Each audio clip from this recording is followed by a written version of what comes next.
be found online. Roll call tonight. Rob is absent, Rick is absent, and I see Sonia is absent.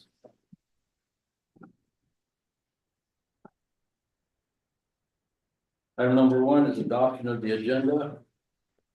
Move to adopt the agenda. Second. Oh, sorry, I need to amend. Thank you for reminding me that. I do need to amend the agenda.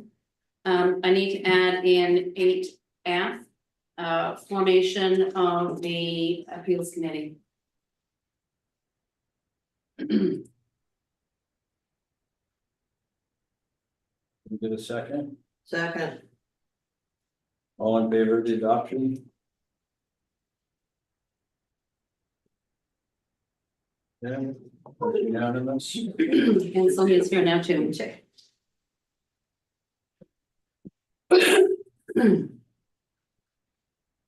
Okay, item number 2 is announcements. Have any announcements tonight? You can go first. Linda? I just wanted to remind the directors that are chairs of committees that during the AGM, we always indicate that the reports of the committees will be included on the website. If you'd all submit your yearly reports to me by 10/29, so they can get posted and be there for people to look at. By 10/29? Yeah. Thank you, Linda. Timing? I just want to remind everybody that we have trunk or treat this Saturday, the 26th, starting at 5 o'clock. We will have, I don't know how many trunks we have, but we will be handing out candy. And CTK is going to be doing painting of pumpkins and I think carving as well. They also have some games. I know there's going to be hot chocolate and cider. So it sounds like it's going to be a really fun night. So I hope lots of community members come out. And we are still good with getting more candy donations because no kid ever went away unhappy that they had their bag was too full. So let's get some more candy out there if you can. Joanne? Yes, I'd like to announce that SPCA is sponsoring a community cleanup this Saturday from 10 a.m. to 2 p.m. Maintenance will be on site at Gate 5 overflow parking right next to Area Z, and they will be accepting chippable materials, so tree branches and limbs that we can chip. We would love to take them off your hands and help you with your cleanup after last weekend's storms. So 10 to 2 this Saturday, the 26th, at Gate 5 overflow parking. Sure, people are gonna appreciate that one.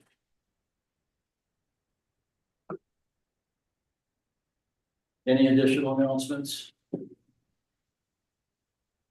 All right, hearing none, we're gonna move on to item number 3, property owner comments, 15 minutes total, 3 minutes per person. Spencer, anyone tonight, or are they just listening? Yes, both Nancy and Jane have raised their hands. Good. I think Jane raised it first, so I'm gonna allow her to talk here. Okay, Jane? Okay, can you hear me? We can't. Okay. Good.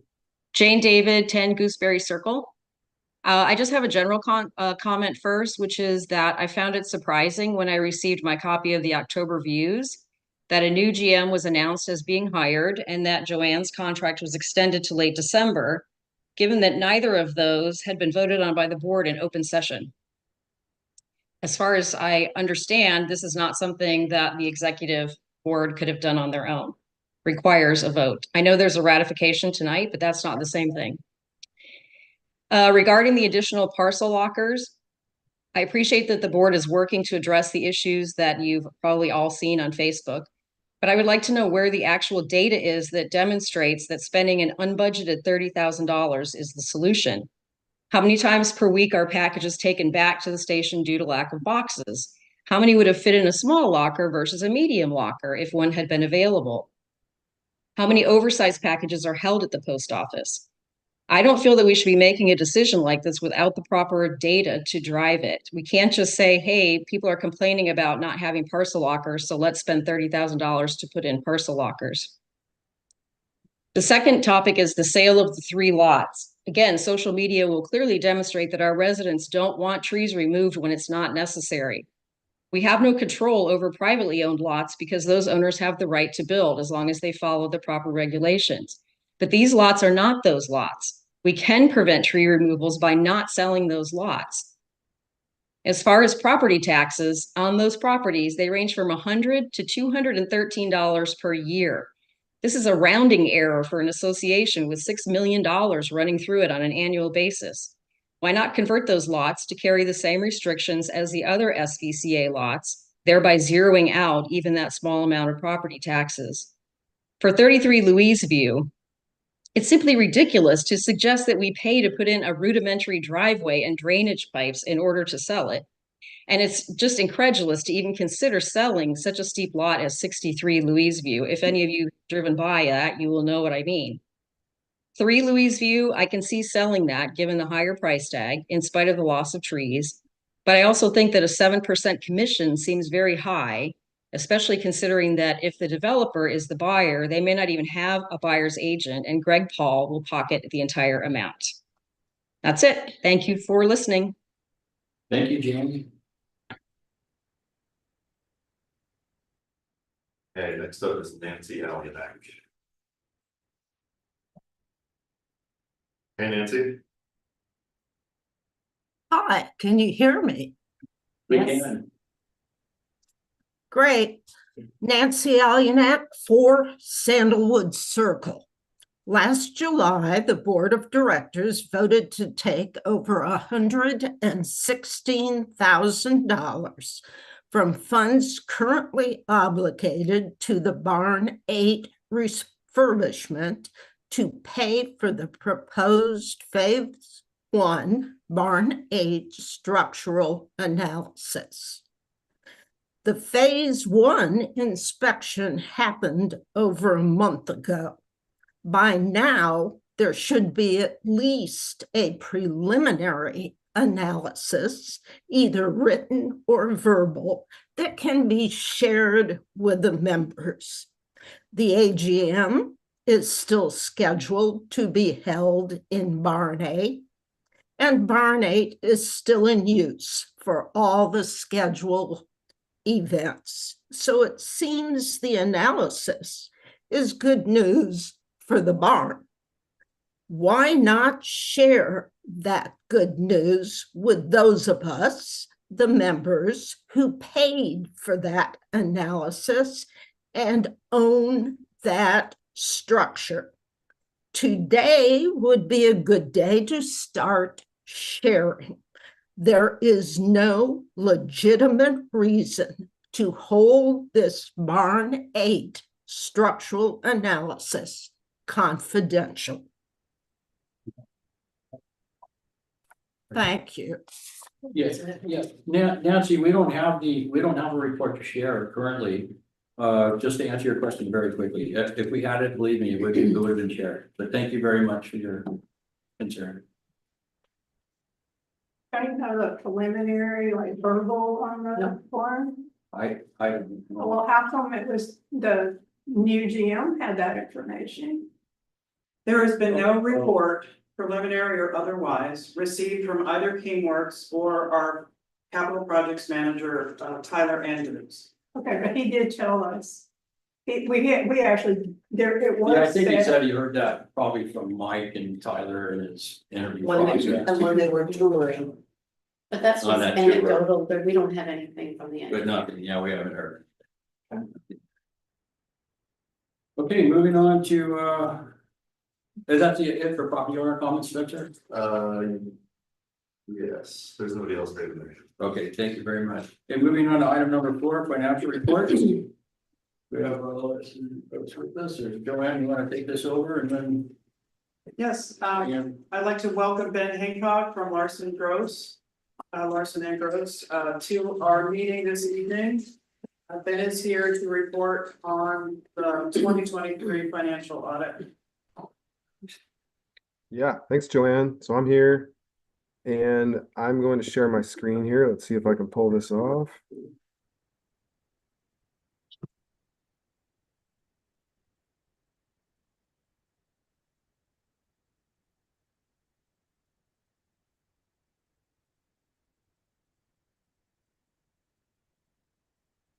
Okay, I think I'm loaded. Does that look good on your end? Yeah, we can see. Okay. Yep, so I'm Ben Hancock. I work for Larson Gross and I led the financial statement audit of the association this year. And so I'm just gonna kind of go through those results. That's me, and there's Harmon on the right. Harmon's a senior in our nonprofit practice, and she coordinated much of the work with Joel and Nikki. If you don't know about Larson Gross, we have 5 offices. We're in Bellingham, Linden, Burlington, Yakima, and Wenatchee. We have about 250 people. And I work primarily in the nonprofit practice, which includes nonprofit community associations. So that's kind of my focus. Just a quick kind of refresher on annual audits and what they are. So they're required. Section 4 of your bylaws says you need an annual financial statement audit every year. And then also revised Code of Washington says any HOAs with assessments of 50,000 or more annually also require an audit. And so it is required. We have to do it each year. But overall audit, it's a part of a healthy system of checks and balances. It's good governance, accountability to your constituents, which in this case is property owners. Just some misperceptions about audits. They're not fraud investigations. They're not a guarantee every number in your financial statements is right. We use a concept called materiality, where we can say they're close to right, but not down to the dollar. It's not an insurance policy. It's not a review of every check the association wrote during the year, although we do look at quite a few to make sure they're properly supported by invoices and so forth. It's also not meant to be a once-a-year check-in on your staff. We do keep in touch throughout the year as big events or transactions come up, so we can make sure we plan accordingly for that. And then there's also this concept called internal controls, and that's where there should be multiple sets of eyes on every transaction. So you don't want one person that's able to have access to the bank account and send a wire or sign a check, and also have the ability to post journal entries in the accounting system, because then theoretically they could do this everything at once and nobody would see it. So it does appear there's good internal controls at the association. Us, Larson Gross in this case, so we're your external auditor. We're licensed by the states. We get audited as well to make sure that we're doing good quality work. We're totally independent of the association. We're unbiased, non-political, so everything's at arm's length. For example, I couldn't serve on your board or your finance committee and then also do the audit for you. We have a responsibility to you as the board, finance committee, management, and any regulatory bodies that might ask for your audit. So at the end of the day, we do all this work. We ask for all this information from Joel and Nikki, and we're able to tell you whether you're getting good information as a board or not. And it does appear that you're getting good quality information to make decisions upon each month, and internal controls are operating well. Ultimately, though, we issued the financial statements, which we issued yesterday, I believe, and I will be going through some highlights on the financials shortly, but also just a few other services we do for you. So as a nonprofit organization, you're required to file what's called a Form 990 tax return. And so you might be wondering, well, we're a nonprofit. We don't have to pay tax. Why do we have to file a tax return? It's more of an informational type return that goes to the IRS. So now that we have final numbers with the audit, we're able to prepare that return. So that's currently in process. That's due to the IRS by November 15th. So we'll have no problem meeting that deadline. We also assist the association with what's called IT managed services. So we assist your boots on the ground staff, kind of with whatever they need. So if Joanne or Spencer needs any assistance, we'll help with firewalls, antivirus protection, help desk, kind of wherever we can step in and supplement to make sure IT processes are working properly. And as far as the audit goes, the financial statements include what's called a opinion report. And what I have there kind of in the middle of the screen is our opinion where it says the financials are presented fairly in all material respects. So that's exactly what you want. That's what you call a clean opinion or an unmodified opinion. That means they meet GAAP, so generally accepted accounting principles. And throughout the year, organizations generally prepare their internal financials more on a cash basis. But then at the end of the year, you have to do kind of this cash to accrual sort of conversion. So I'll talk about that. This is your balance sheet. It's probably kind of showing up small on the screen, but you should have a copy of those financials. And so what I normally do is I look at your balance sheet year over year. So you can see kind of in the middle there, there's a column with 2023 numbers, and the column on the right is 2022. So these are the balances in these accounts as of December 31, 2023 and December 31, 2022. So the top kind of circled amount there, those are your assets. So that's everything you're entitled to that's in your name as an association that provides resources to enable the association to provide services. So that's cash, that's your fixed assets, property, equipment. It's receivables that you're owed from any vendors or anything that you're entitled to. So as I look year over year, I look for big fluctuations, and there really isn't any big fluctuations in assets. It's pretty consistent year over year. Cash went up a bit, but really the biggest increase was in property and equipment. It went from about 14.2 million up to about 15.4. That's really because you did quite a lot of road work, some drainage type work that added value to the life of these assets. And so you then depreciate them over time. So you capitalize them is what we call it. And they go on your balance sheet. But again, not a ton happening year over year in assets in terms of fluctuations. Then that middle category is your liabilities. So that's everything you owe as of December 31, 2023 and 2022. So again, kind of look year over year, what changed? Well, everything's pretty consistent. Your property purchase and construction loan, also known as your SURF loan, is primarily the balance owed on that Lake Louise building. And so you've been paying down that balance. It's down from about 1.9 million the prior year to about 1.6 end of last year, as expected there. But then there's that big number I just want to point out. It's called contract liabilities. It's about 6 million each year. So I mentioned kind of the cash basis of accounting versus the accrual basis of accounting. This is on your balance sheet because of accrual accounting. So what GAAP tells us is we need to account for capital dues as when you receive the money, it becomes a liability because it hasn't been spent on a project yet.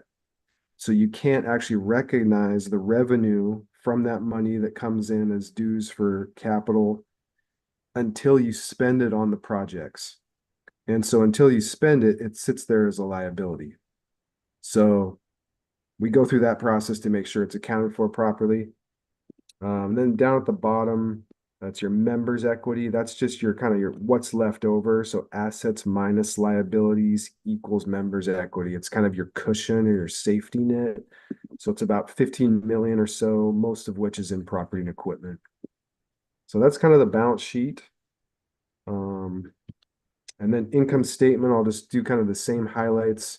So on the left column, that's 2023.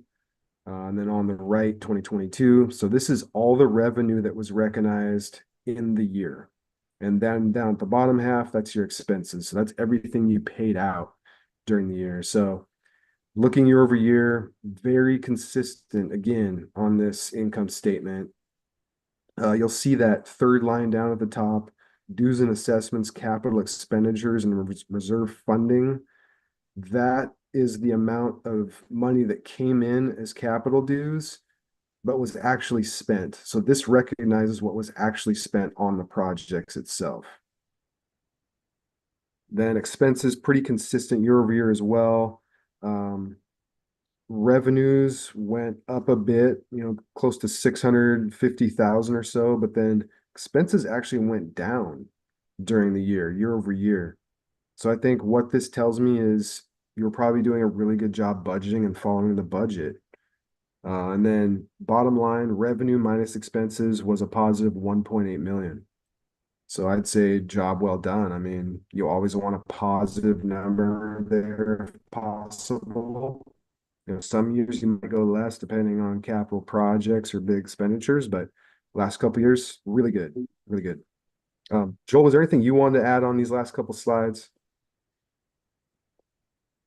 Yeah, I'll just quickly point out on the balance sheet,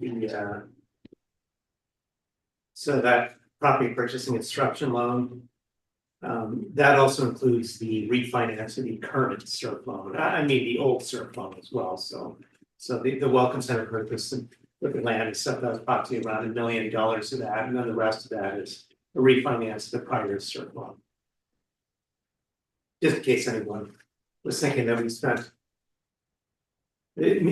So we borrowed about $1 million, for the property purchase at the Welcome Center. And then we kicked in about 500,000 from cash, and so, but that includes both.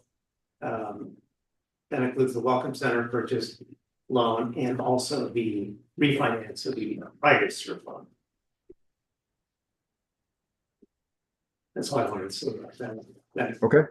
Yep. Good clarification there. So that's balance sheet, income statement. Those are really the highlights I wanted to go through with you, just point a few things, but again, super consistent year over year. We also issue a management letter, which is just some required communications, talks about our responsibilities as part of the audit, talks about any unusual transactions, which there weren't any under that definition, any major accounting estimates. The biggest one, of course, is depreciation on your fixed assets. So you buy a truck or something, and then you'll say, okay, it'll last 15 years. So we depreciate the cost over the 15 years of the truck, recognize that expense. So that's the biggest estimate.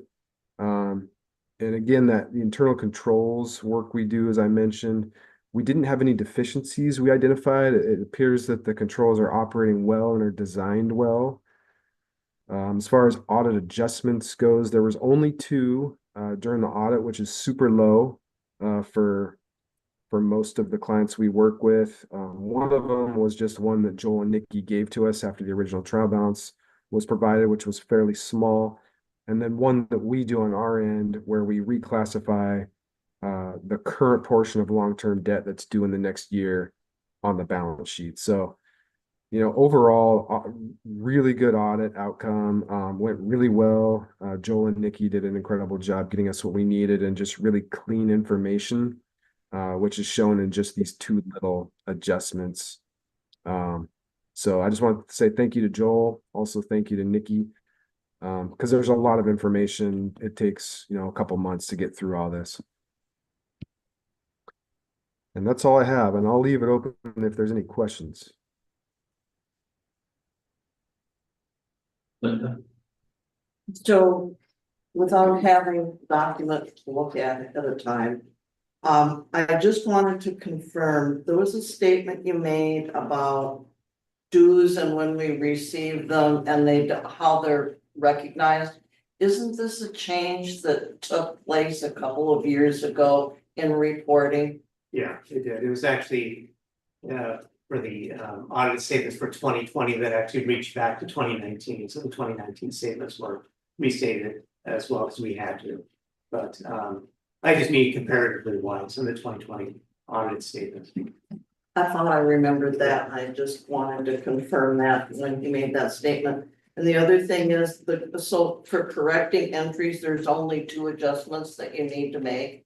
Well, actually, like on the management letter, one of them that Ben alluded to is basically reclassifying the current portion of the finance lease, capital leases, in a sense, well, they're called finance leases, and the SURF loan.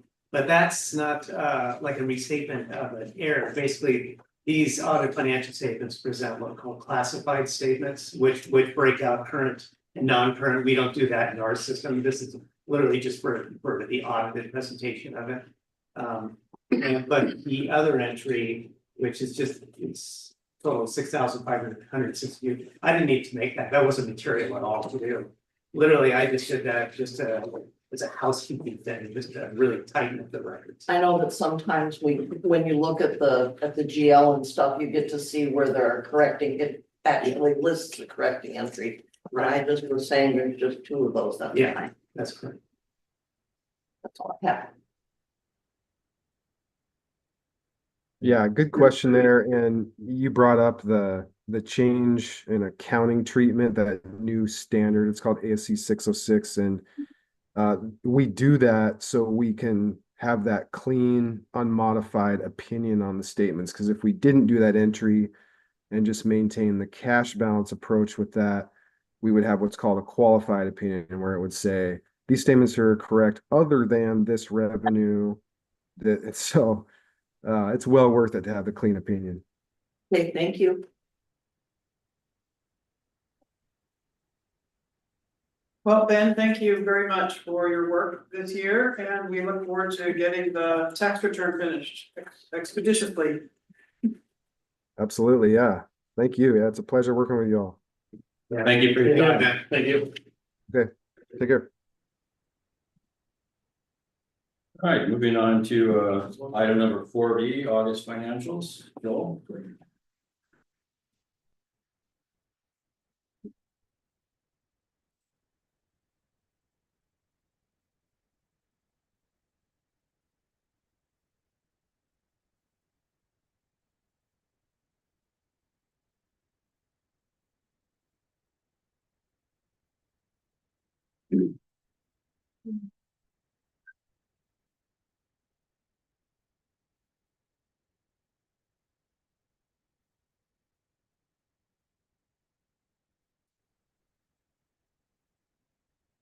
Okay, so now I'll be going over the August 2024 financial statements. By the way, so what Linda was talking about, that ASCII 606 adjustment.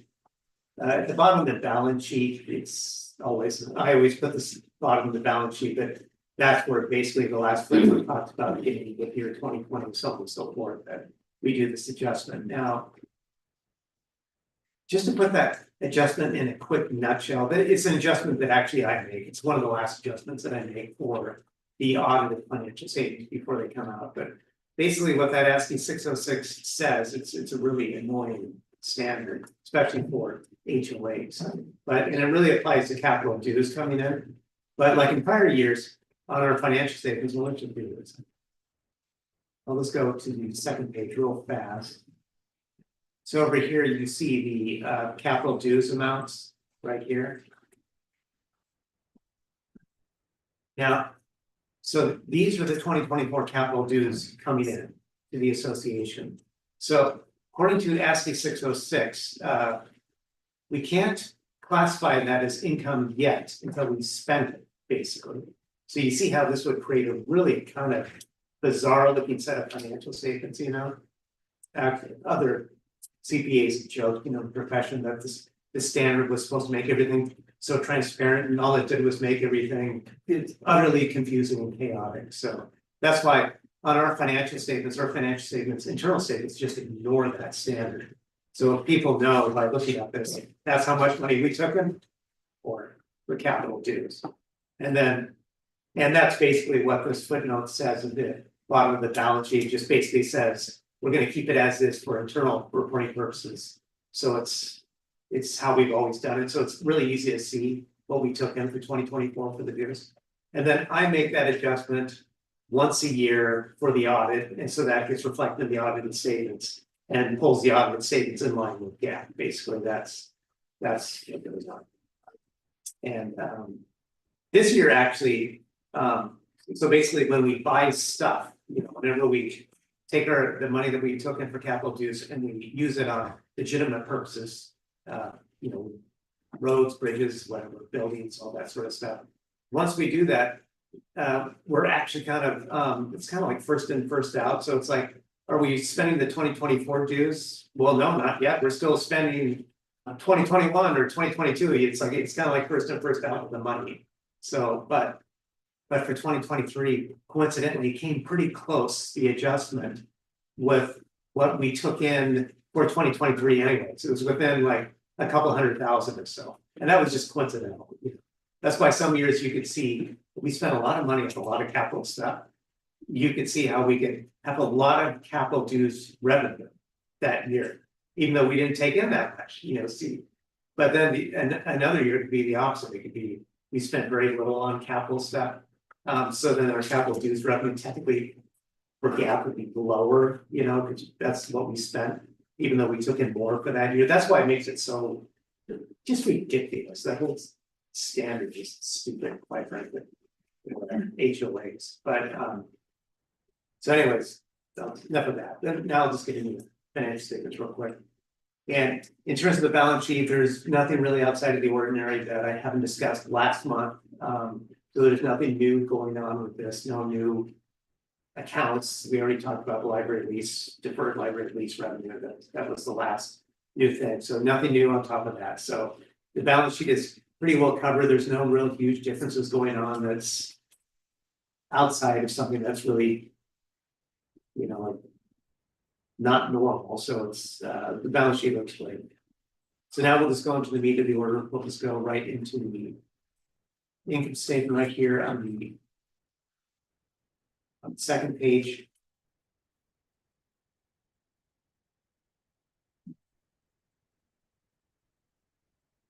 And you can see we'll just start out our collection rate right here, 97.5% for the end of August, which is great.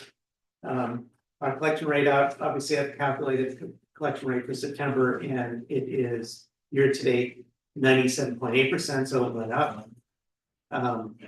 That's in comparison to last year, September 2023 is 97.5%. So last year was a great year. We're doing even better than last year. And at the end of December 2023, we ended the year at 97.9%. So since September 2023 is 97.5%, and at the end of 2023, 97.9%. Now at the end of 2024, September, we're at 97.8. We're on a nice trajectory. And I've said these numbers, I'll just say it again real quickly, but obviously we budgeted at a 95% collection rate. So anything that we take in over that, obviously, it's 96, 97%, but every percent over 95%, it's for ops, it's additional 26,688. Surf an additional 13,520, Rose an additional 13,906. Mailboxes about $251. And so that's that much more for anything over 95%.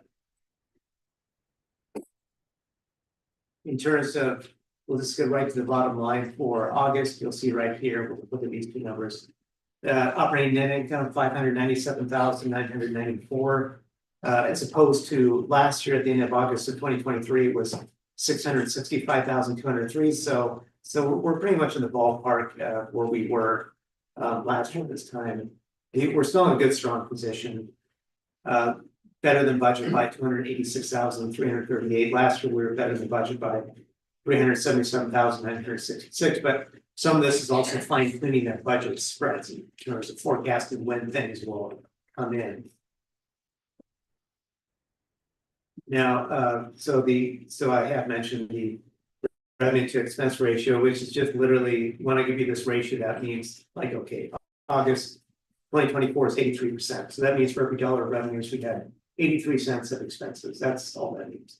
So August of 2024, 83%, August of 2023 is 79.5%, but we expect it to be less since we had more net income at the end of August of 2023. July of 2024, it was 81.1%. This is obviously one ratio where the lower the better in this sense. Now, obviously I've said this before, but what do we budget for? We budget for 100% revenue to expense ratio since the budget is break even. So we're hoping at the end of the year for every dollar of revenues we at least only have $1 of expenses. Better is would be great if we have less of expenses, but that just gives you an idea. So like I said, at the end of August of 2023, we had $665,203 in operating income. At the end of December of 2023, we finished out the year with about $229,000 of surplus. So that kind of gives you an idea, since we're now at real close to about $598,000, so that kind of ballpark wise. At the trajectory we're on. Let's go to the next page real fast. This is the Upper City Capital Reserve Funds page.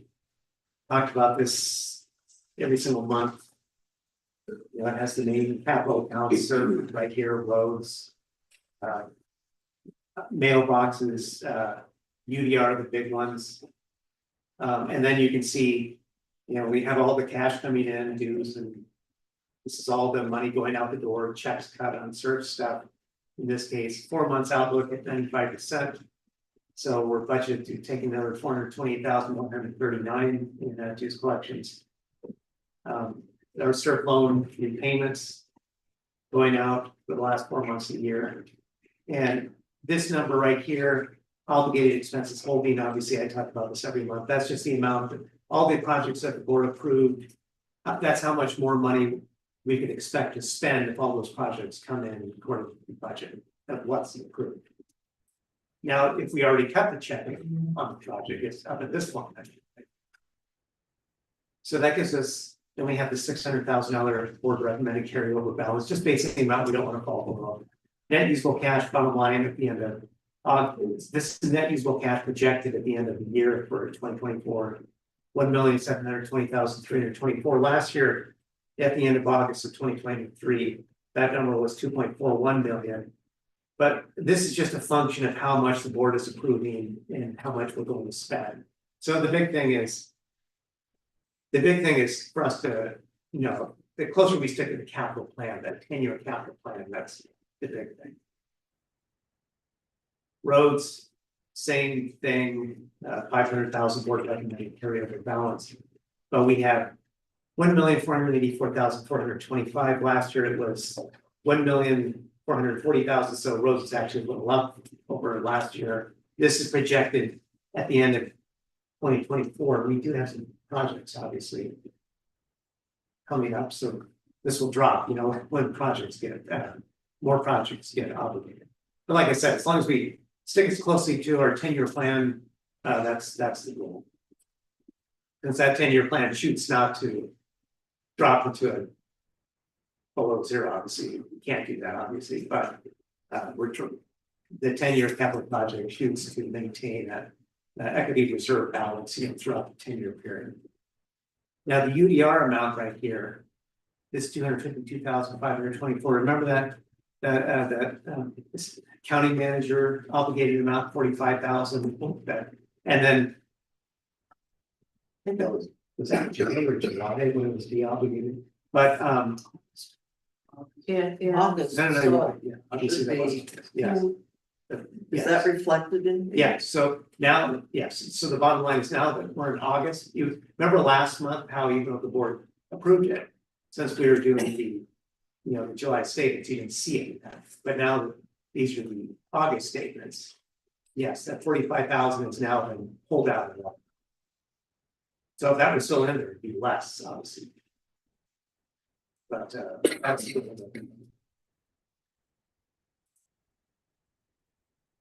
we're gonna, next couple of pages, the last page I'll talk about, I'm skipping this page, this is the current month page, next page will be the same year to date.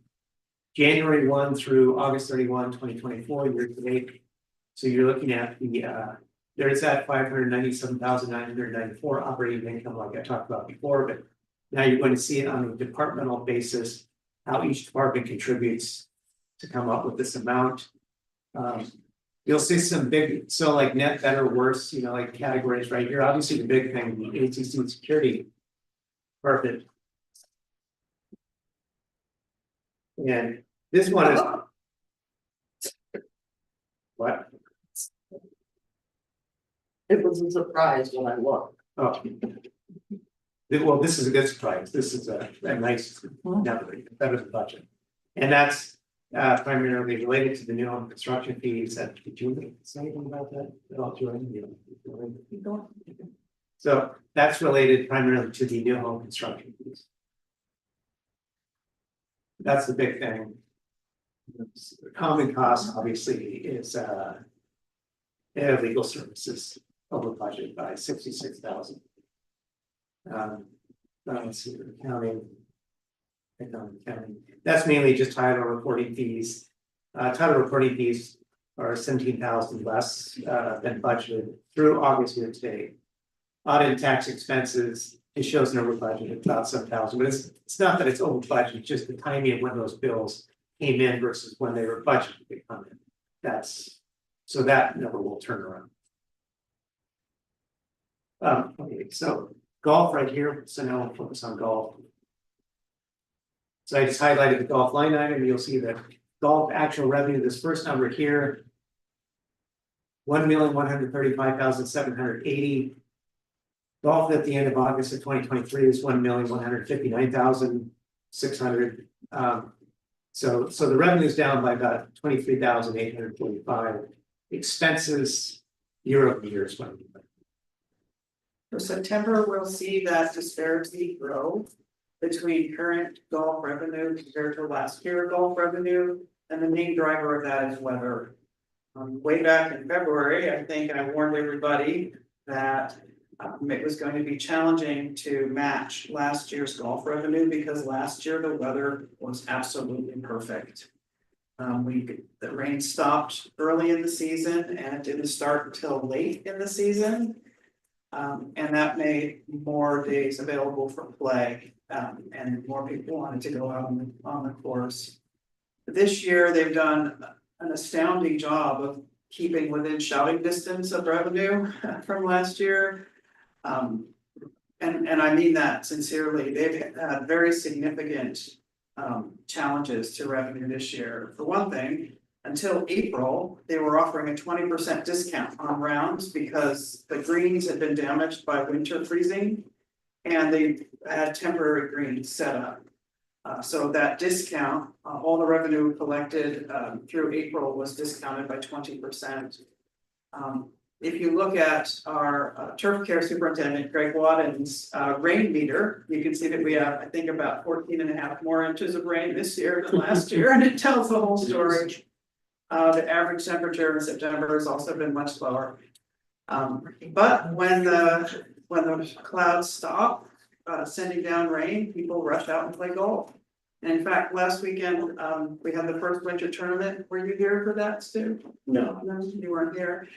They had 96 players out and they played and the tournament ended just before the clouds opened up at around 3:30. So they were very, very lucky. Whoa. So anyhow, they've done a bang up job. And that really isn't reflected in the revenue. So it's unfortunate, but it was anticipated. So enough said. So the expenses right here I've highlighted, salary benefit expenses 549,696, and all other expenses 340,084. That means the golf had year-to-date expenses 864,500 year over year. Last year at the end of August of 2023, they had 784,227 of expenses. So expenses are also up by 80,223. We expect that with additional salary costs and that sort of stuff that we move in and just things in general. Net income for golf at the end of August 2024, 271,280.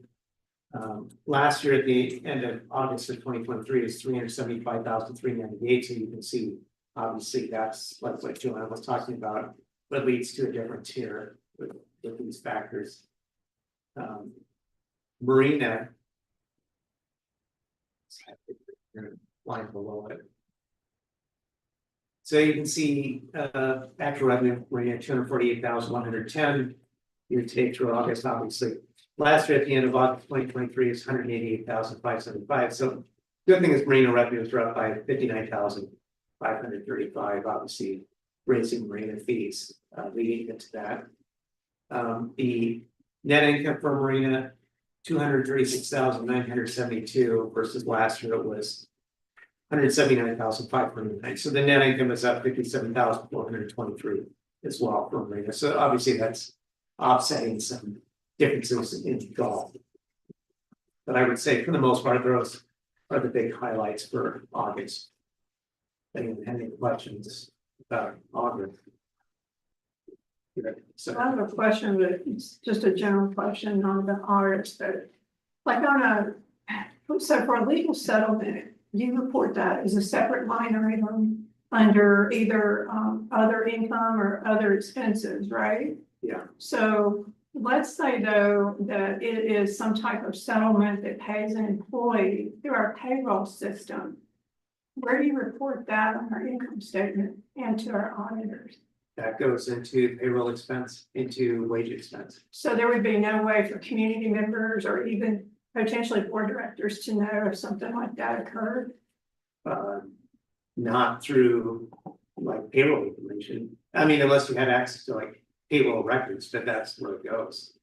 It's a part of it. So basically it would show up under salary and benefits, like under this column here. Yeah.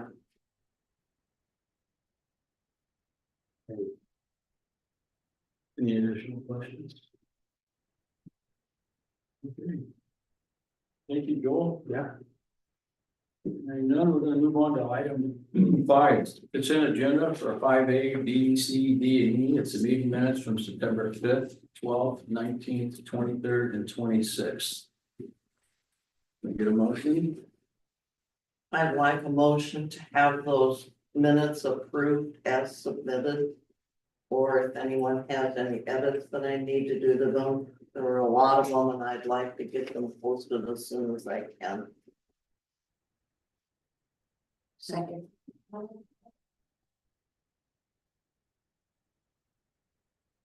Do we have any changes to the minutes? Sounds like we're hearing none. So motion is to approve the minutes as submitted. It's been seconded. All in favor? See, I wasn't here for any of those meetings. Okay, we have one abstain, Stu, and everyone else is in favor. It's unanimous except for Stu's abstain. Thank you, Stu.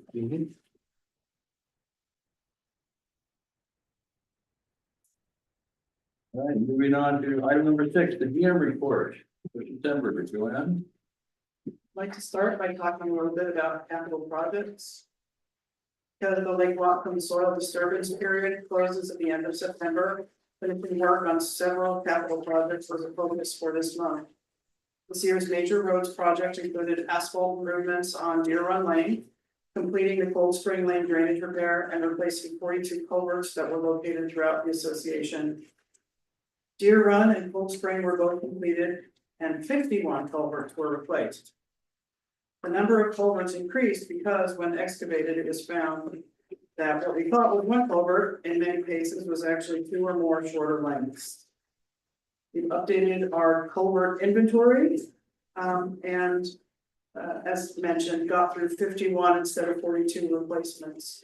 One of the listed culverts that was scheduled for this year could not be completed as we simply ran out of time. The funds remain in the budget to address that culvert and it will be replaced next year when the soil disturbance window reopens. The inspection work needed for the Barney Phase 1 structural evaluation was completed on schedule, with the fitness center and dance barn closures limited to 1 week. We expect to receive the full report from Kingworks in November.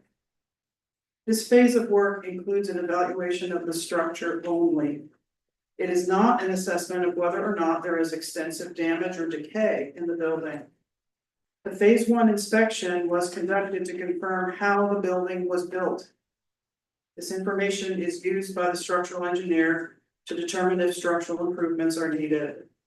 Once they have the information from the inspection, my understanding is that they go back and create a model showing the sizes of the timbers, the spacing of the timbers, the connections of the timbers, and then their software allows them to run projections to determine loads and things of that nature. So there's quite a bit of work. In fact, the lion's share of the work takes place after the structural information is obtained from an inspection of the building. The maintenance building remodel was also completed in September and the new facility looks great. Staff have moved back into the space and are already experiencing improved efficiency from having all their tools and small equipment organized and available under one roof. An open house event is being planned for November so that the community can come in and take a look at the new facility and meet members of the maintenance team that keeps us looking so good. I have a brief update on the election. our election services vendor Unilect sent information about the number of ballots received so far this year. The table below, in my report, compares this year's performance with that of 2 previous years. So on October 20th of 2022, Unilect had received at this time 321 ballots. In 2023, on the 23rd of October, they had collected 342. This year, on October 22nd, they've collected 383 ballots. So we are ahead of last year's performance by 12%, which is very encouraging. We also have fewer duplicate ballot requests than last year. Right before the meeting, our vendor at Unilect emailed me with an updated count of ballots as of today. We have 424 ballots. And so the increase over last year's pace continues. We have about 30 more than we did last year at this time. For capital projects update, the active projects are tennis court resurfacing. Resurfacing is complete and the courts were reopened in August. At this time, we're keeping the project open to ask the board for permission to use unspent funds from the construction budget to add a card reader and security camera to the tennis courts. Turf care building design and permitting, the design is complete. We submitted for a permit and we're waiting for that permit to be issued by Whatcom County. You remember at the beginning of the year, we planned that we would do design and permitting this year and then construction next year, so we're right on schedule. The adult center HVAC and hot water heater replacement, HVAC has been installed. We're still waiting though for the county's final inspections to be completed. A replacement of the water heaters has not yet been scheduled. We're waiting to hear that the equipment has arrived. The clubhouse HVAC design and permitting, design is complete.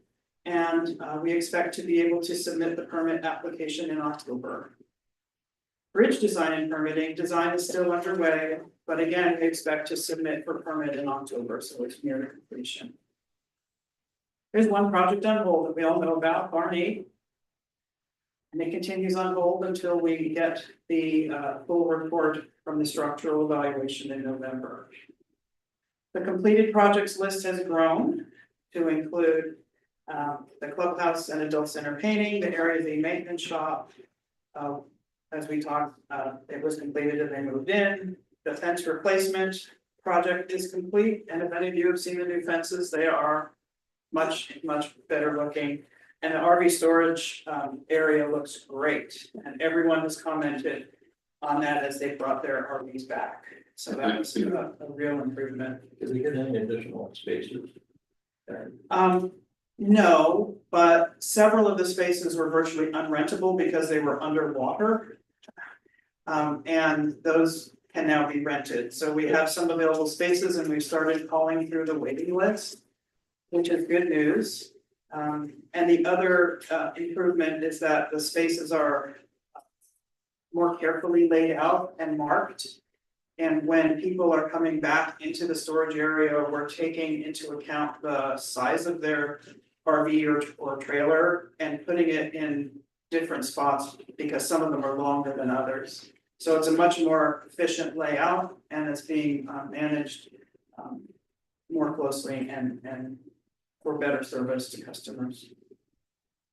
As you mentioned, the 2024 road and drainage project completed and Cold Spring drainage is also complete. The rest of the report has department activities and can be read in the October news issue. Thank you. Joanne, any questions? Right? Joanne, is there a long list for the RV rental? There was a very long list for the RV rental space. It's between 50 and 100 entries. But the waiting list hasn't been accessed in a while because we didn't have any openings. So we don't know how accurate the waiting list is. So the effort of calling through it will give us a much better understanding. There's an extreme need for additional storage spaces. On a weekly basis, we have reports of boats and trailers parked at the residence, which is a violation. You're not allowed, based on our rules and regulations, to park those things at your residence. And every time we send someone a letter to let them know about that, they Yeah. tell us they can't find a space anywhere. So it's very difficult to find space throughout Bellingham. So I just would like to respond to that, because it's really not our problem ultimately. And it doesn't make good financial sense, and we can never recoup the funds to expand out any further for storage is not the association's responsibility. Excuse me, I didn't say that it was. Okay, I just want to make it clear that it doesn't matter if there's a big need for it. It doesn't make financial sense. Yeah, did you, you said you had some information from the county, I think at one time, did you guys inquire about doing that? Right, they're not, the county isn't gonna allow expansion over into. Did you forward their that? script for that. I did forward that information. Did you? I did like several months ago. All right, I'll check on that, but that'd be cool to see what that was all about too, but I understand the need for it, but it sounds like it's almost impossible. to Well, do, so. it's so costly. I mean, you're talking well over $500,000, even if you could get county approval, and you'll never recoup the funds. Except that the model showed that it would be recouped within 5 to 10 years. That's not an accurate way to make that determination, because you didn't build in the actual cost to operate the facility. Yeah, except that's a sunk cost. So we could talk about that all night, but it's not an agenda item. Yeah, not tonight, but yeah, I want to get that information because it would be cool to have. All right, thank you very much, Joanne, appreciate that. Moving on to item number 7, continuing business. 7A is ratification of the executive action to execute the new GM contract. And that information, there is some, my understanding, I was not here at that meeting, but there was a board meeting on the 4th. Special meeting was held on October 4th. Where the motion was made for the execs to move forward with the contract negotiations with Michael Bennett, Michael Bennett for the terms stipulated in the closed session. The motion was approved by vote and the contract was executed and accepted on October 8th. You want to move forward with the vote for ratification? Are we gonna Yeah, have get a a second. discussion? I'd like to make a motion. Move to ratify the execution of the new GM contract authorized by the board on 9/26/24 and again on 10/4/24. 9/26 was the first one. Yes, Second. And then. I already got Who Lori. seconded it? Lori? Okay, Lauren, I'm sorry. How do you do that? Okay. You have a question? Well, at no time did the board ever vote for the executives to authorize that contract. We never saw the contract. I would like to know when the executives met, because you weren't even in town on the 8th. I spoke with the treasurer on the 11th. You guys canceled the special meeting on the 8th. You canceled the regular meeting on the 10th. I spoke to the treasurer on the 11th, and at that point was told nothing had been signed.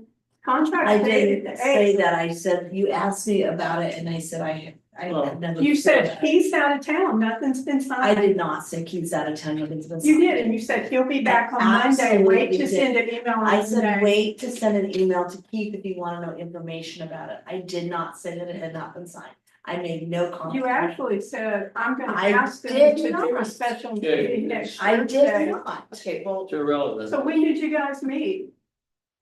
My understanding was you guys had a meeting on October 4th. We didn't meet and approve the executives to agree to a contract, we never saw a contract. I think Linda has Well, the timeline if you would like to there's, see it. if you want, if you look in this packet, back in the 26th of September. We came out of closed session and the motion read, move that the board delegate the authority to the executive committee to issue an offer letter and negotiate an employment contract with the chosen GM candidate. Negotiate the contract, you still have to You bring the still- contract to the board. Now listen, Negotiate and execute. on the 26th, if you remember correctly, there was a whiteboard that was there that had all of the specific of what we were gonna issue it. The only other parts of that contract are what the attorney put in there that other contracts with every other general manager has in it. So all of the I do remember specifics. that whiteboard, and the GM made an announcement to the community before we were ever told, and it says that the new GM starts on December 15th. That wasn't the parameters that were on the whiteboard. It actually said November 21st. So you were already outside the parameters of what we discussed. And the other thing we discussed was that the contract would come back to the board. The board never voted for the executives to do this, and there was no reason for the executives to take this action without the board ever seeing the GM contract, ever. And the fact everybody remains silent makes you complicit. That's it, you're violating the bylaws with this type of action, and it was really inappropriate. And for that reason, I realize the bylaws say that it's automatically ratified if you guys took the action, but I notice you can't even tell me what date you met. You can't tell me, you signed it, and that's not even the way that you implement a contract. It has to have at least 2 signatures on it. You guys, it doesn't sound to me like you actually even met. What date did you We meet? met as a board. You didn't In that meet as an meeting. executive committee, and he signed a contract. You guys are you want us to ratify a decision of the executive committee, and the executive committee didn't take any action. We did take action. Where is it? Where's the date? Where's the action? The action was, we had to get the contract to Michael because he needed, as you know, 60 to possibly 90 days Did to, the executives meet, view that contract and vote on that contract and vote for him to sign it? No, you didn't. So you're asking us to ratify action you actually didn't even take. This is not ethical. So when we met on. Why don't you just ask the board to approve the contract? Why are you doing it like this? This is not ethical, Keith. It's not what's accurate. unethical? It is unethical. You're asking The us to board- ratify decision of the executives, and the executives didn't meet and take any action. That's not true. So the board did meet, right? You had your first meeting where you gave authority to the executives To to negotiate the contract, negotiate a contract. not with- to execute the contract. Okay, negotiate the contract. So what the point of the negotiating contract is to execute it. No, it's not. It was supposed to come back. That's why we had those other meetings scheduled. You gave them the authority to stay within the parameters to execute a But you didn't contract. say within the parameters, because the parameter on the whiteboard actually said start on the 21st. The other thing that was in the views is the GM declared that her contract had been extended. The board hasn't approved that. There's That's been no not true. discussion. The statement in the views was very carefully chosen to be accurate. I said that I had agreed to stay through a board-approved transition period. Because no transition period had been approved. I was stating that I had agreed to stay. So Should the board approve a transition period? are you stating right now that that you don't have, your end date is October 31st then? Yeah, until the board takes action to change that. The board has to take action. That's right. There's nothing scheduled to take that action, and there's, We tried to get, after the meeting, on the meeting that we had on the fourth. We discussed parameters. I'm not gonna go into those, but we all agreed to them when we were here. And there was a motion that we should keep going forward with this within those parameters that were discussed. and we were supposed to have a Thursday board meeting. And there was. And you're gonna make me angry. I put a notice out. I put a notice out. And asked everybody because we barely made You a guys have forum. got. Let her respond, Jenny. You never responded. 2 people did.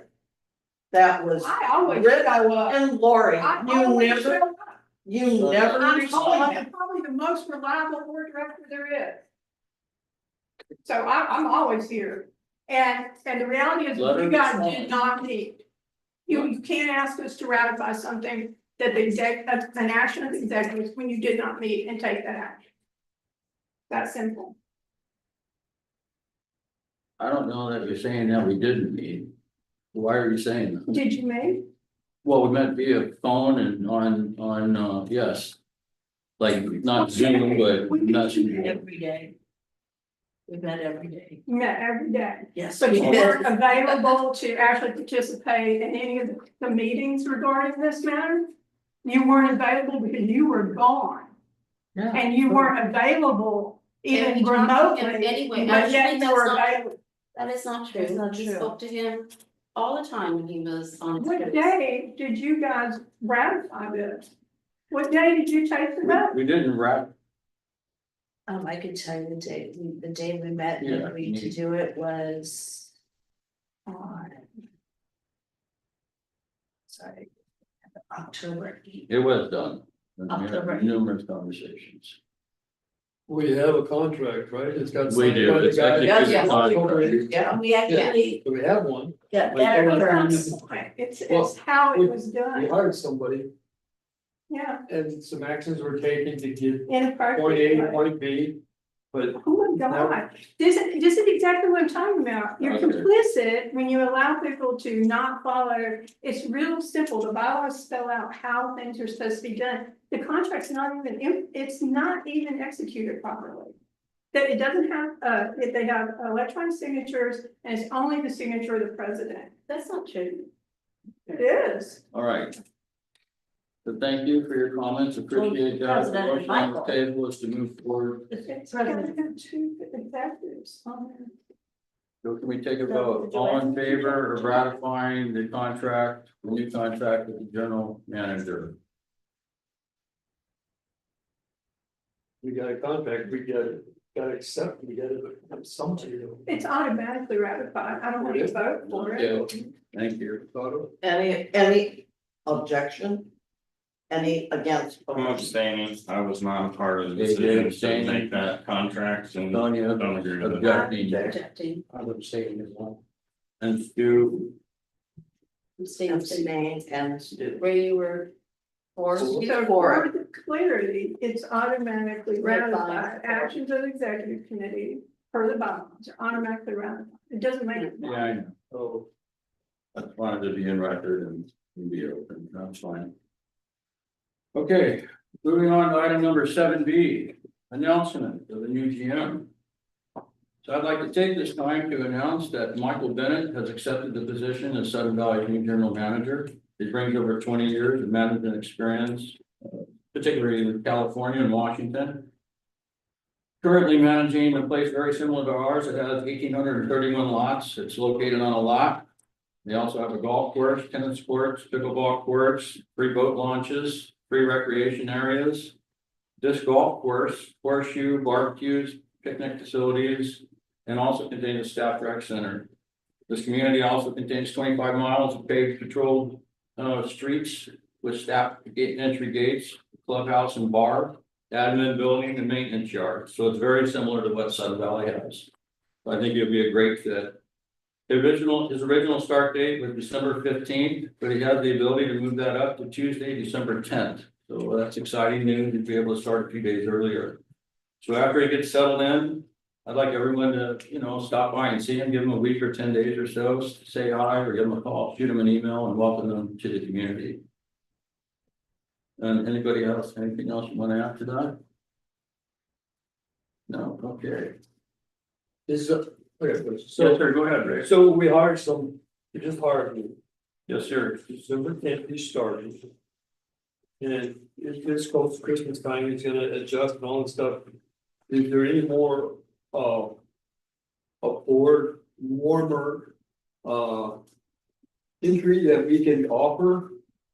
Like a Other meet and than, greet yeah, like, type. hey, we're glad you're here and the whole board's coming in, wants to, just a meet and greet.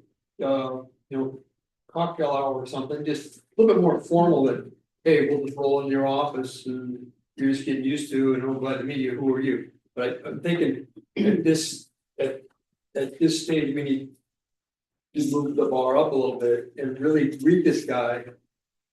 Make it a warm feeling, and he knows all of us. And so when we walk in that office, and he knows who we are, so he can listen a little bit, because the board is his boss. Yeah, I was like speaking to the community in general, I don't want to have, I want to buy him a drink, we'll have a drunk Jim. For once. I never been on do that, But no, I think it's a great idea, Ray, absolutely, yeah. but. Yeah, I don't think, More- I think we need to set something up. Yeah, a Let's little do it, more start date. yeah. Hey, maybe 11th, maybe the 12th or the 13th. Look at the calendar, let's bring everybody in, let's give them a formal vote. I was just gonna say, I know we have the tree lighting that I think is scheduled. Be kind of nice to combine that with something for the community to come and meet him, and then it's just kind of off the top of my head, but That's maybe great we could too, combine it with that. great too. Because we have all the refreshments and stuff in the barn anyway, that after the lighting.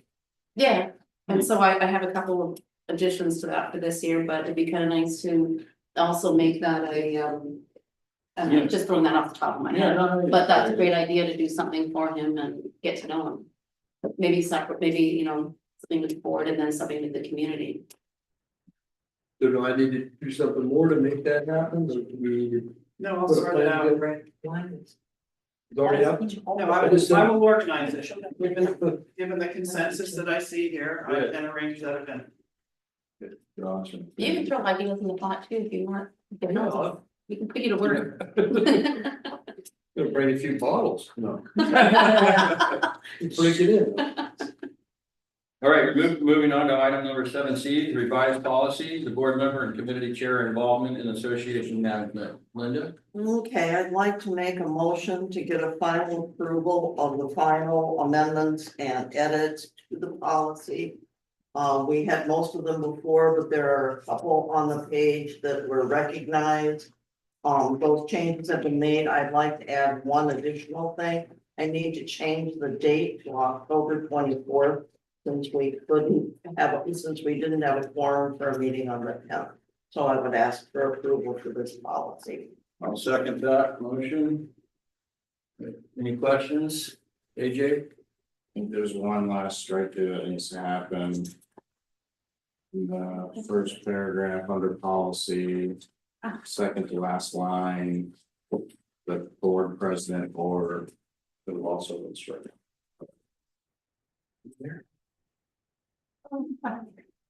Prior approval of the board as a whole. Oh, I see what you're saying. All right, I missed that filed strikeout. prior to approval. No, wait a minute. Just gotta strike out board president or. I can do that. I can do that. Third paragraph on the policy, or well, yeah. Third Oh, paragraph on yeah, the board whole. president or, yeah. When that says board as a whole, what does that mean? Would it be unanimous by the board or just the board? No, Does it just, need to be it has to quorum? come before and an Okay. affirmative vote Mhm. taken. All right.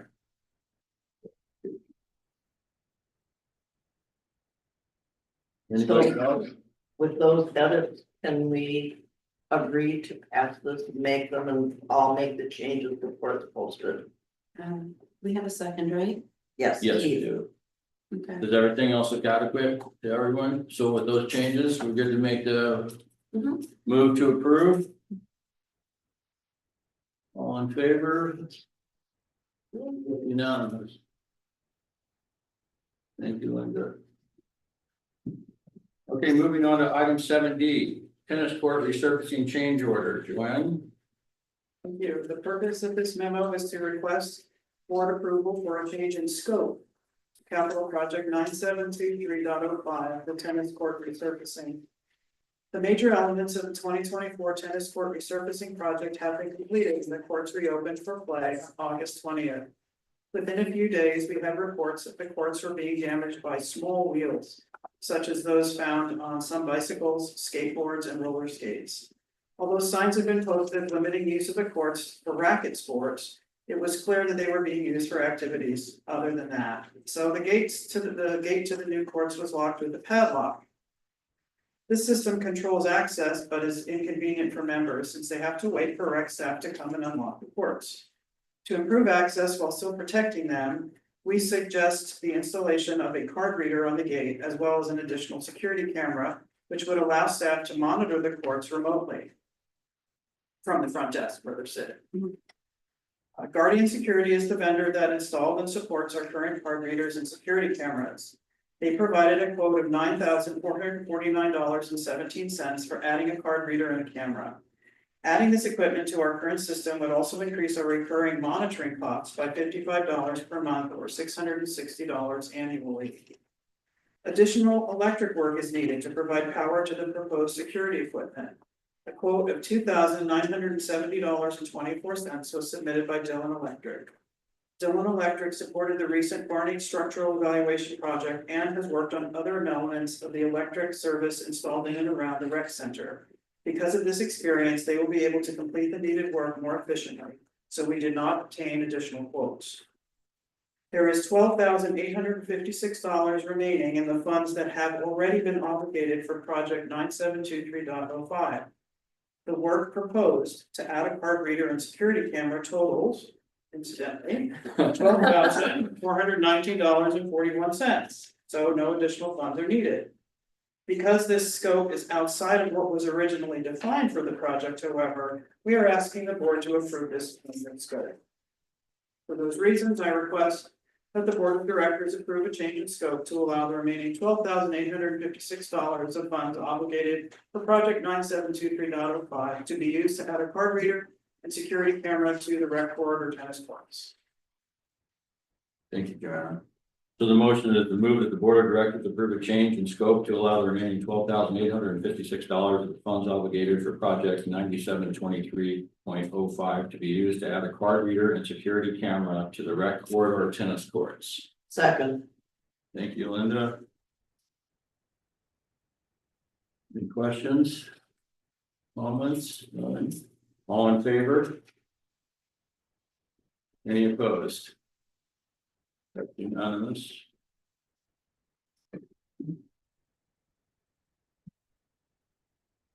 Okay, moving on to item number 8, new business. Scheduling our organizational meeting, the December meeting for 2025, and the meeting schedule discussion for next year for our board regular meetings. So, we have a lot of stuff coming up, our organizational meeting. I'm guessing we're gonna want to do it right after the AGM. Yep. Is that correct? It's scheduled and the agendas are already posted for both the AGM and the organizational meeting. Perfect. Okay, and you guys, how do you feel about our regular board meetings that we're having now? Thank you. I can look this up too. I have that. Thank you, Joanne. Talking the same day of the week or time or. Yeah, if you guys don't want to do Thursdays at 7 or, the second and third Thursdays, or what are you guys thinking? How's this schedule working out? I figured it's been probably a lot of effort to get it to Thursdays as it was, and seems that's probably the best time for everyone, but I don't know how we got to Thursdays. Does anybody have a druthers? I think it would do some significant outreach to the community if you adjusted our regular meeting schedule from the way it's been for decades now. So, yeah, so which is, you guys don't see any reason to change it, do you? I don't. Same Okay. time, unless we Same time. New decide to place? start early, because we always announce when we start early. Yeah, do you guys have any druthers to starting at 7 or prefer 6, or you prefer the 7? I know some of you have 7. family, yeah, and I know it's probably easier if you have families and kids and stuff like that. So you want to keep it at 7? I think 7's good. Okay. All right, So we still have to pick a date for November and December. Yep, In November, the second Thursday of the month is the 14th, which is the week. It's kind of in the middle of the month, so that would be a good date if people are down with it. I thought we already picked that date, didn't we? Well, no, the other regularly scheduled date for the meeting would be the Thursday, the 28th, which is Thanksgiving, so that won't work. But if you wanted to do one meeting in November on the 14th, that might be a good choice.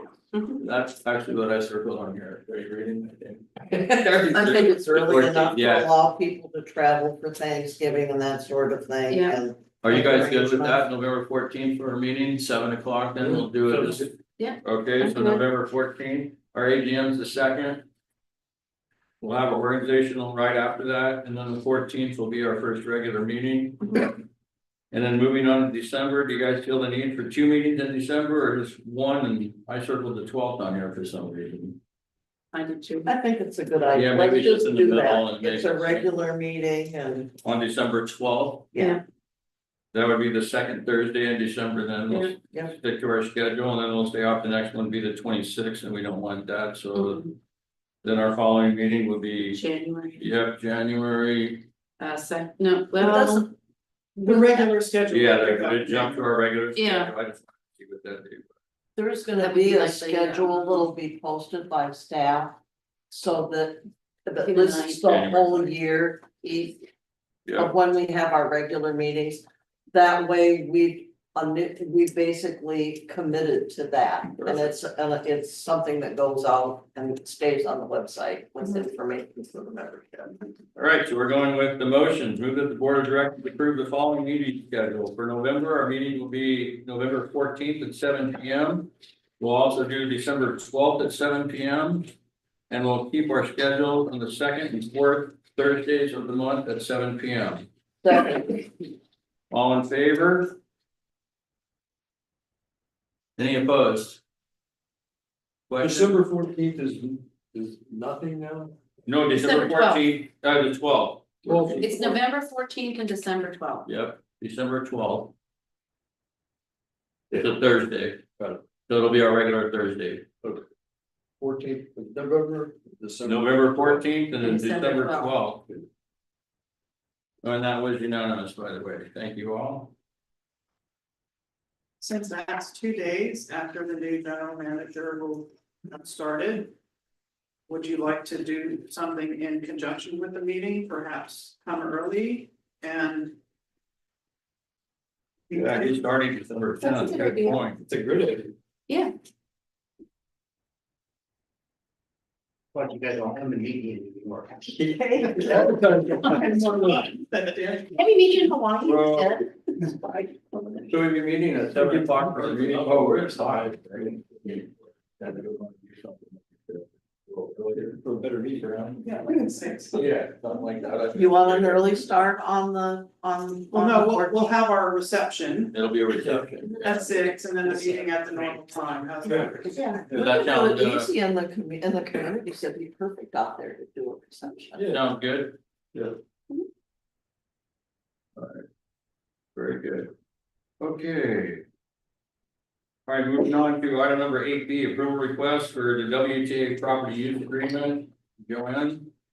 Thank you. The purpose of this memo is to request board approval to execute a property use agreement with the Whatcom Transportation Authority, WTA, for bus stops in Sun Valley. On August 16th of this year, the WTA reached out to SVCA's board of directors to request permission to install a covered kiosk at the Gate 2 bus stop. The kiosk would be installed at no cost to SVCA and would make individuals waiting there for the bus much more comfortable. To install the kiosk, WTA needs permission from SVCA to encroach on our property. While most of it would be in the right of way, the county road, some portion of it would be on our property. To formalize that permission, WTA has provided a draft property use agreement. The property use agreement proposed by WTA is a standard agreement and it has been reviewed by Richard Davis, BCA's attorney, who found no issues with it. Following is a summary of the terms of the agreement. I won't bore you all by reading that. Given that there is no cost to SVCA, the agreement delivers value to residents and the agreement can be terminated for no cause with 30 days notice. I recommend that the board approve the agreement and give permission to the general manager to execute the agreement on their behalf. So the motion is move that the board of directors approve the proposed property use agreement and give permission to the general manager to execute the agreement on behalf of the association. Second. Thank you, Linda. Discussions? I just have a question. Yes, Lori? Joanne, without reading every single detail, is the maintenance of the shelter up to WTA? It is the responsibility of WTA. Yeah, Ray? Is there power or a solar panel on those units at all? The kids aren't getting heat yet. No. The bus stop, it's good. Always throw it together. Right, all in favor of the motion? Any opposed? Right, it's unanimous. All right, moving on to 8C, approve a request to sale of SDCA owned lots. Thank you. The purpose of this request is to ask for board approval to work with the real estate agent to sell 3 undeveloped lots owned by SunValley. SPCA gained ownership of 3 undeveloped lots in 2020 as a result of foreclosure proceedings against the prior owner. The lot addresses appraised values in 2024 taxes are as follows. 3 Louise View Drive, an appraised value of $22,056, and our taxes this year were $189.60. 33 Louise View Drive with an appraised value of $42,812 and taxes of $212.63. And 63 Louise View Drive with an appraised value of $11,028 and taxes of $97.29. These are the only saleable individual lots. There's other property that is saleable owned by the association and my family, but these are the only lots, like individual building lots that we own. And I believe it makes sense to sell them to avoid paying additional property taxes and realize their value. I'd like to point out that since they were received as a result of foreclosure proceedings, those proceedings meant that we were owed a balance of dues, unpaid dues. So by selling the property, we would collect some portion of that responsibility to the association. I reached out to 4 different real estate agencies to ask if they were interested in handling the sale of these lots. Donnell Scott, Hanson Group, Bellingham Real Estate, and Remax, Whatcom County. Only one of the 4, Remax, provided a quote for the sale of the lots. The other agencies declined after looking into the properties. The overview provided by Greg Paul of Remax is attached. In sum, Mr. Paul was involved in almost half of all vacant lot sales in the Sun Valley community over the past 2 years as either the listing or the selling broker, and has been involved in Sun Valley lot sales since 1988. His experience is vast. His evaluations of the saleability and value of the 3 lots is shown below. 3 Louise View Drive is a double lot with an aggressive slope off of Louise View Drive. Since the property is a double lot, access for a driveway can be mitigated much better than with a single lot. The property also has access via the P13 shared access easement, which lies just north of the lots, which the home at 1 Louise View Drive currently uses for a driveway. He believes the market value for this lot will be about $40,000. And that's a little bit under the assessed value. He gives there a little recap. If the value is at $40,000 and after a 7% commission is taken out, sales tax is paid, etc., or excise tax is paid. He estimates that the proceeds, net proceeds would be $35,864.38. 33 Louise View is accessed by a 30-foot shared easement. The access is not developed. The 2 properties closer to the street, 29 and 31 Louise View, have previously been turned into greenbelt, so it's surrounded by greenbelt on both sides. Current value of this lot is deemed to be about $20,000. As you can see, if he suggested if we invested in a driveway and stormwater drainage enhanced with gravel and pipe, the value would be increased above $20,000. So you assume that you would at least recoup your investment to make those improvements. But at the current market value of $20,000 minus the commission, state excise tax, title insurance, etc., he would estimate the net proceeds to be $17,671.27. 63 Louise View is extremely sloped. And even here, where builders work miracles on some of these lots, it probably isn't buildable. So he is suggesting that it's listed, but that it inevitably might come to nothing. So if we believe Mr. Paul's estimates as an experienced professional in this area, we have the potential as an association to realize a conservative estimate of about $50,000. This is the right time of year if we're going to do this. Mr. Paul says the clearing ban in the Lake Whatcom watershed has created seasons for selling vacant lots. We're currently coming into that buying season. The developers whom I assist are typically open to buy between November and April each year. That timeframe provides time to close on a property, get it surveyed, have house plans developed, and start the permitting process with Whatcom County and Sag Valley. So I ask that the board of directors approve the listing of 3, 33, and 63 Louise View Drive with Great Falls Remax. Any offers received on the properties would be brought back to the board for direction before any action is taken. And I'd like to also add that there are actions we could take before listing the properties. For example, I think it would be courteous to reach out to the neighbors of those lots and ask if they were interested in purchasing them before listing. I also think that it might be reasonable to offer the properties for sale to builders who have not exceeded a certain number of violations. And again, I could bring that back to the board, a list of builders over the past 5 years with the violations they incurred, and ask the board for direction about which to include in some sort of an offer process like that, so that it was transparent. But those are steps that could be taken to sell those lots prior to listing them with an agent, if it's the desire of the board to sell them. Of course, it's totally up to the board to decide, and I actually don't know what would be better, to put them into green space or to sell them. As a business person, I would prefer to have the money.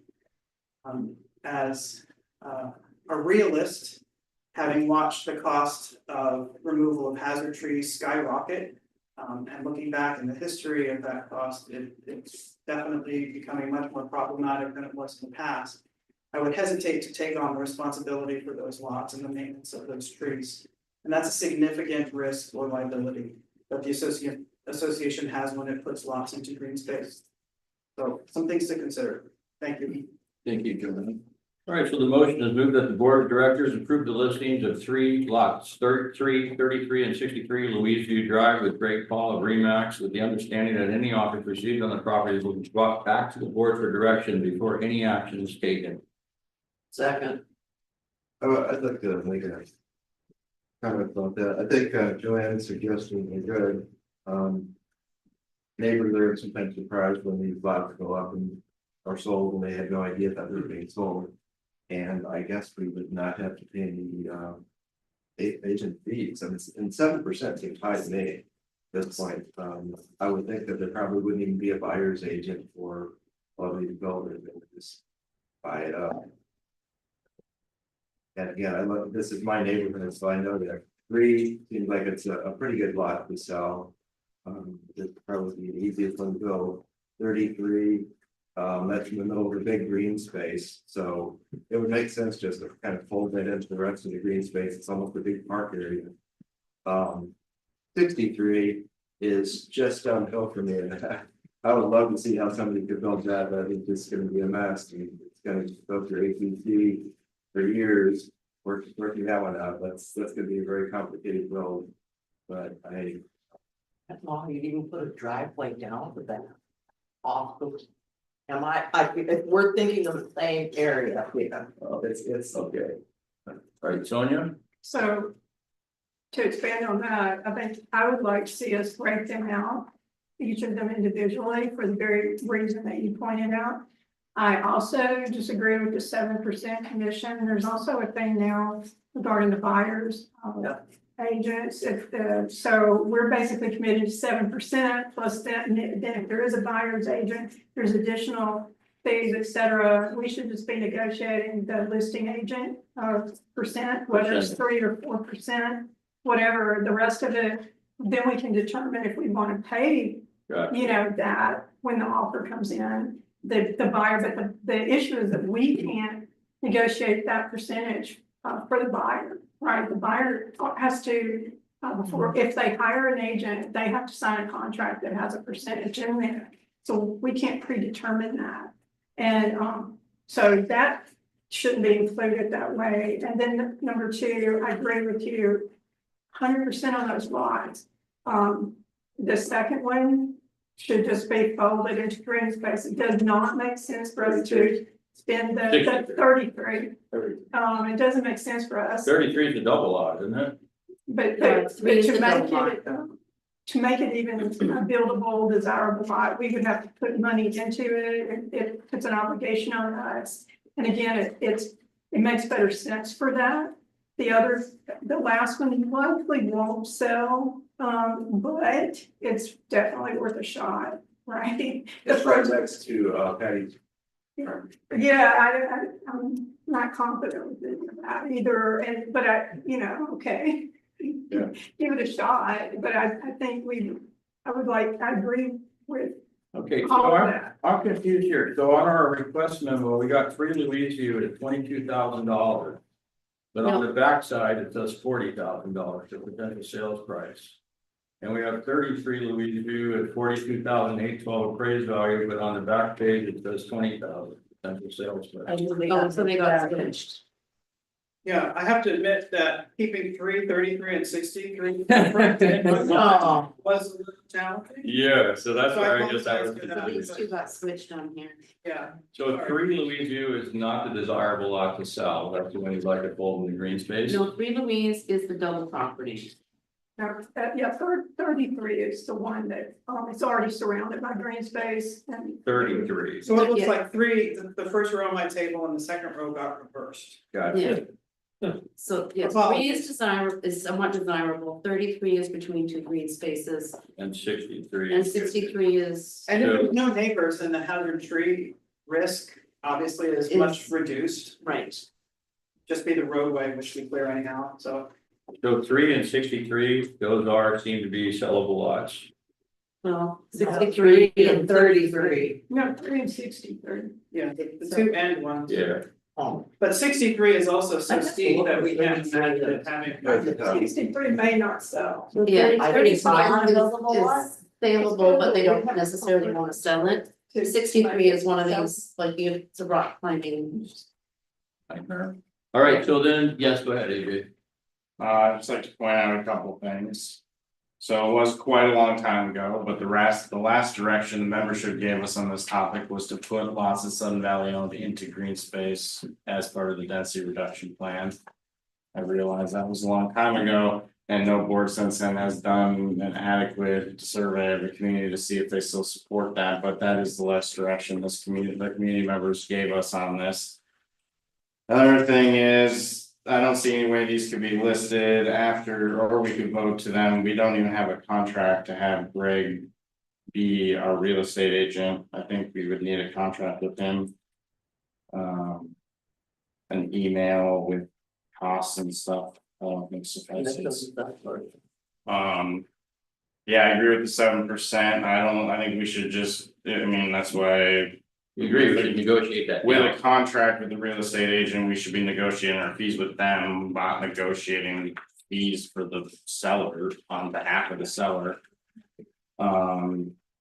And I just don't, I mean, one of them, yeah, sandwiched between two green space lots. And Greg saying should put money into it to make it a more viable lot to sell. I just, with the previous direction that the community has given us, I think that should go into green space. We're sitting here saying that this thing is the worst and most aggressive upsloping property that I have ever seen in Sudden Valley, and we're going to consider selling it to get built on. That seems foolish, Well, here's the other. short-sighted, and frankly, stupid. It should just be put into green space if it's that bad. If it's the worst lot in Sudden Valley, maybe it shouldn't be built on. Not every lot out here needs to be built on. I do like the idea of potentially selling these lots to the neighbors under the condition that they get conjoined into and bound to their existing lots so that they can't get developed and just sold by those people.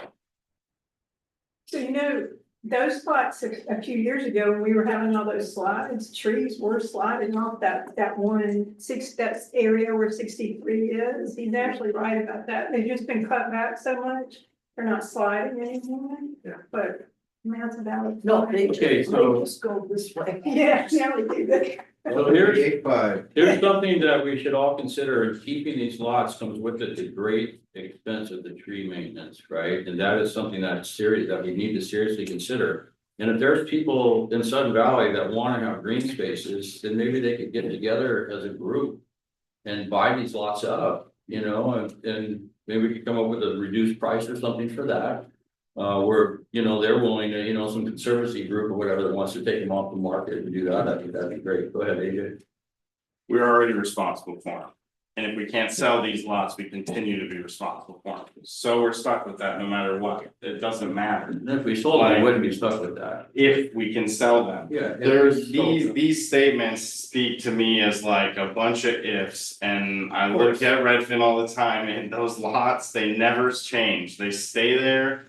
Like, you know, these builders and stuff, they have, I mean, we sit here and we talk and we listen to Daniel talk about ACC and builders, and most of these builders already got 3, 4, 5, 6 houses going, like. You know, and we express the problems that we see because of that and slowness, and we just increase all the fines that we're gonna try to, like, I don't know, I just don't see the point. I mean, even if you sat on these and then put them into green space, like the taxes are still such a small drop in the bucket per year as well. Like, I just don't think it makes sense to try to list and sell any of these. Lori? I think the board should take the time to maybe poll the community and have some further discussions next year with next year's board on whether we should develop a policy on what we do with lots. And whether we should continue to follow the density reduction that the membership voted for. Well, I guess these are the only 3 lots we have, but I heard, so. Yeah, that doesn't mean we won't get more in the future, and there was a foreclosure action, whatever. Discussed. Previously for numerous lots, so we could end up owning more. I wanna keep in focus here, if the one's not buildable and we can put that in green space, let's just do it, get the, you know, do whatever we need to do that. On the other two, these came into the possession of Sudden Valley because they were turned over to us in lieu of dues, of back dues. So this is money owed to the association, just if they wouldn't have turned over their lots. You know, we would have maybe done collection action, done something like that, and retrieve that money. So if we just turn this into green space, this is revenue that should have come in here maybe years ago. I'm not sure what the dates, It was a long time ago. Yeah. Very a lot of people actually. so, you know, we put out legal costs, we put out, you know, we didn't collect the dues, we may have more costs associated with it, we have foreclosure. All of that, I do think that we should, the ones that we possibly 3 and 33, we should look at selling. I do agree to first approach the neighbor. Yes. Definitely, and see if they want to purchase it. I would have liked the courtesy on the lot next to us. It wasn't Sudden Valley, but you know, of being offered that would have been really nice. But I think we should offer it to the, you know, we first offer to the neighbors. Maybe we can reduce it a little bit about, like it's worth 40, it's assessed at 42. We would have gotten 35, maybe just go with, you know, hey, we'll offer this for a reduced price of 35,000 to you. Before it goes on sale, you know, they would have to come back. The board, it wouldn't be an instantaneous purchase, but I think we should do something like that. Now with land sale, just being from my real estate big background and seeing multiple land contracts in the county years ago, typical was 10%. That is not the case anymore. These are gonna be easy sales. They're gonna pick up the phone, he's gonna call builders. There's a chance it could be going to one of the builders that does commit multiple violations. If we attempt to sell it to the builders directly without the use of an agent, we can pick and choose who we offer it to. And we would not offer it, I would suggest, as Joanne suggested, we do not offer it to the builders that we have problems with. We offer them to the builders that the ACC has on their I love list. I mean, it's a hard list. Even if it's mental, even if it's a mental list.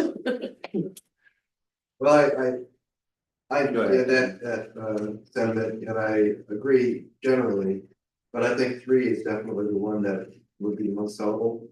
And 33, only because it's surrounded by other green space, it seems like it would just be a valuable commodity for the neighborhood to just keep it all as green space. The neighbors there are all with us, with it's Sun Valley, it's not touching any other neighbor.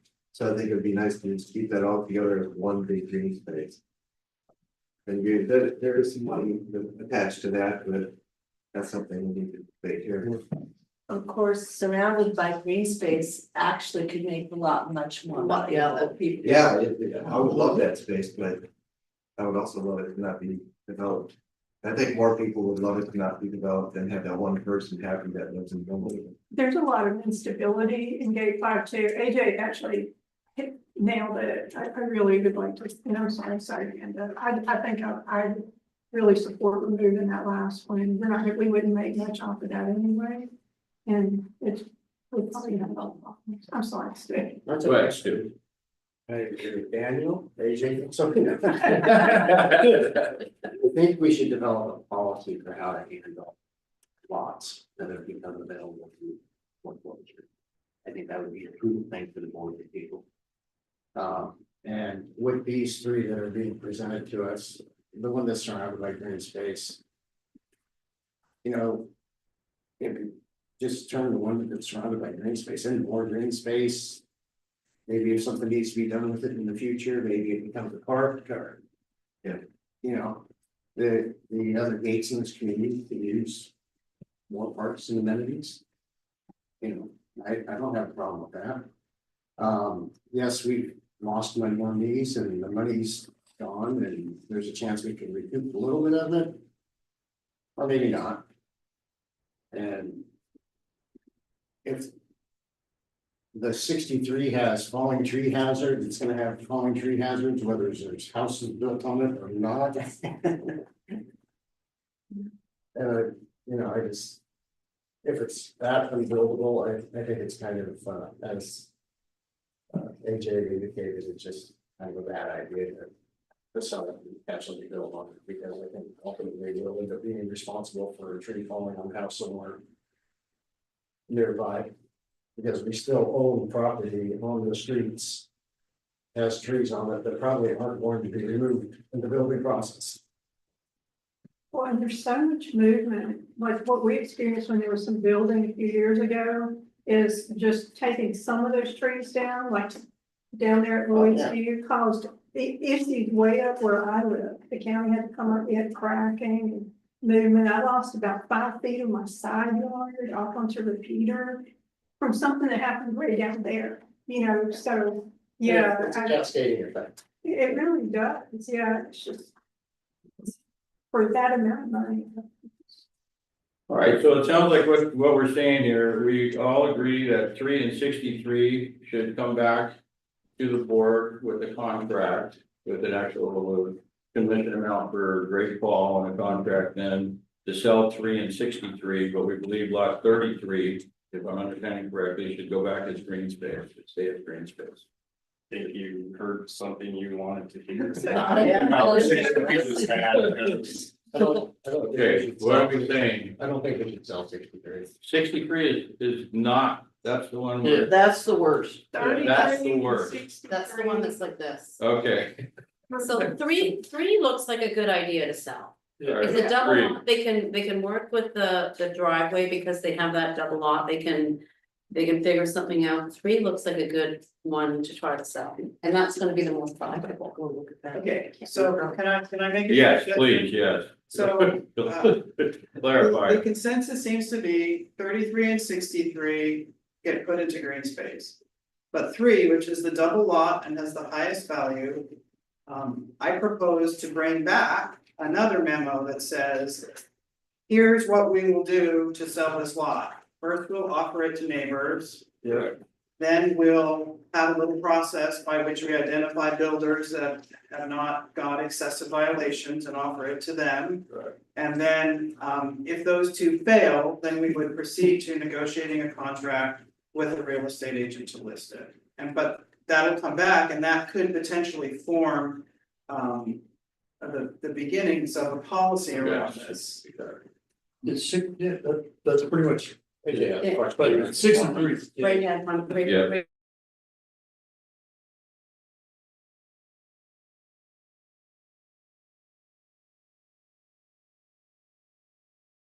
Go ahead, Ray.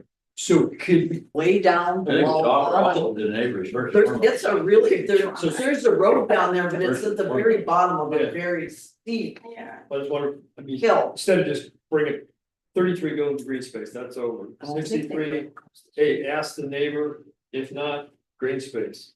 Number 3, pursue. I don't think the other one. Yeah, I think there's one immediate neighbor, I think that's Patricia. Yeah, and she's already got, like, there's 5 conjoined lots because of She's got the that best very lot. issue, yeah, Sun there's- Valley. yeah. This, knowing it's going to be spaces, So- buy it. Yeah, it's a geohazard area up there, yeah, so she's, so she couldn't build that one house without her having all of it. And they took extra trees off everything else. Okay, are we all in favor of Joanne's motion? Yes. Well, I yeah. know. You guys have to make the motion. No, I'm like, your motion is perfect. My couple of And questions. part of it is Not eventually do a reject committee, this and- like next year, do a committee for this thing. Okay, go ahead, AJ, then Linda. I would like to amend the motion that prior to the board making any decisions on selling any SPCA owned lots.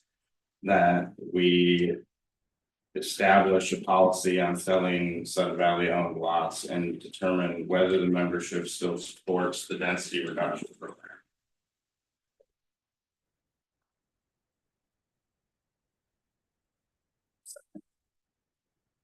I'll second that. That's a good idea. I'm sorry.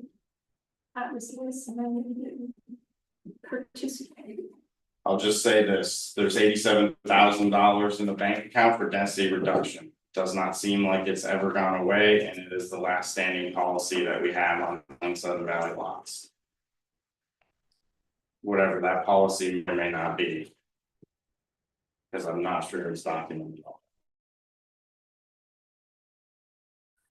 Like you're talking 20 years old? 2016, is that one or something? All right, so we have a motion on the table that's been seconded Thank you.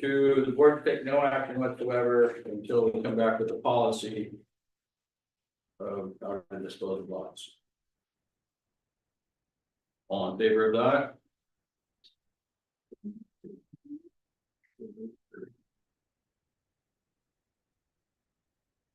Opposed?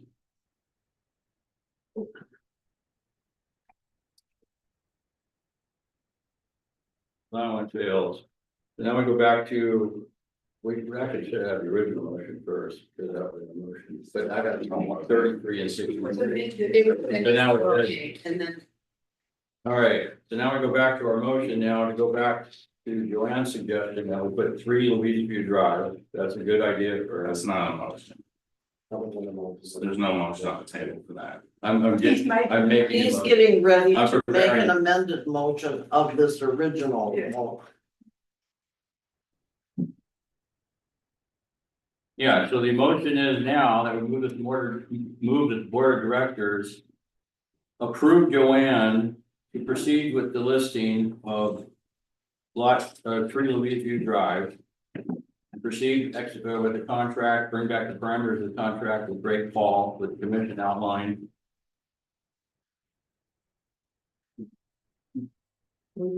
For 3, You can't list it and not have a contract. So who's gonna bring, They're so. bringing it to the orders. Wait, Could I make an amended yes. motion? Yeah, it's still a motion in works, so yes. I would like to move that Joanne bring back, recommendations for 3 Louise View Drive, whether just recommendations for 3 Louise View Drive and possibly 63.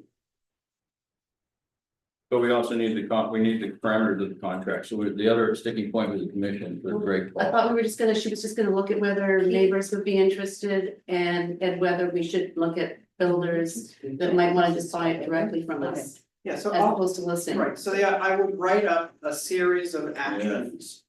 And bring that back for discussion and refinement. But I'm not gonna actually take any of those actions, Right. I'm gonna detail it, and that could potentially help in developing a more formal policy. Perfect. So should we be, could we just vote on this motion and obviously we're all put not recommended and then Joanne could just start with a new motion? We can. We can. That gets, Easier. this gets this cleaned out and then we just start. All right, so we're gonna do that, understanding we're gonna all vote no. Okay, can we make a second? Yeah. motion Yes. about removing the 3363? Yeah, well, then we'll, all right, so we'll do this motion first, so we're gonna make the motion, move that the board of directors. Approve the listings of 3, 33, and 63 Louis U Drive with Great Paul Remax with the understanding that any offers received on the properties will be brought back to the board of board for direction before any action is taken. You get a second? I'll second. All right, so let's keep the limit again. All in favor? 0. Okay, no, so that's denied. Perfect. All right. All those against the motion? Unanimously, Alright. Just, yeah, keep your records. So unanimously so denied. now we just ask Joanne to bring back a Yeah. new. Print it out. But do you want me to start putting 33 and 63 into green space, initiate that action? Yeah, then we have Well, another motion. I think Then we before well, I guess the one in between 2 green spaces, no one's gonna be interested in buying that, but I think anybody that has the opportunity to buy the lot next to it can be offered that opportunity. No neighbor in Sun Valley? Yeah, that's. I gotta see. I don't know what where you get 33 this is. logic I'm not from, sure. but No, I'd buy that in a heartbeat. Yeah. No, we just I said, think someone 10 feet. AJ, we just said there was 2 Yeah. lots and a lot in the middle. So that is where I was talking about, 2 green space lots and 1 lot in the middle. Yeah, and you're saying no one would wanna live No, adjacent to 2 I green space thought we lots? decided we wanted to stay green space, did we not? I loved I think it when we it was green misunderstood, space and I maybe. didn't have neighbors next to me, thank you. Yes. So- It's not So what we're you said. saying They all heard 33, it. we're agreeing that 33, we probably want to move to green space. I believe, is that correct? 33 and 63. Then we should vote on it. I think so. Could we vote on them separately? Well, again, what I was saying, if there's a lot next to a house, right, and you have the opportunity to buy that instead of the association just saying, we'll take liability for that forever. Take care of the trees and everything, why not offer it to the homeowner? Yeah, so. we'll That's offer completely three. different than what we're talking about. Yeah, well, that's what I'm saying though, so. That's what we're gonna do.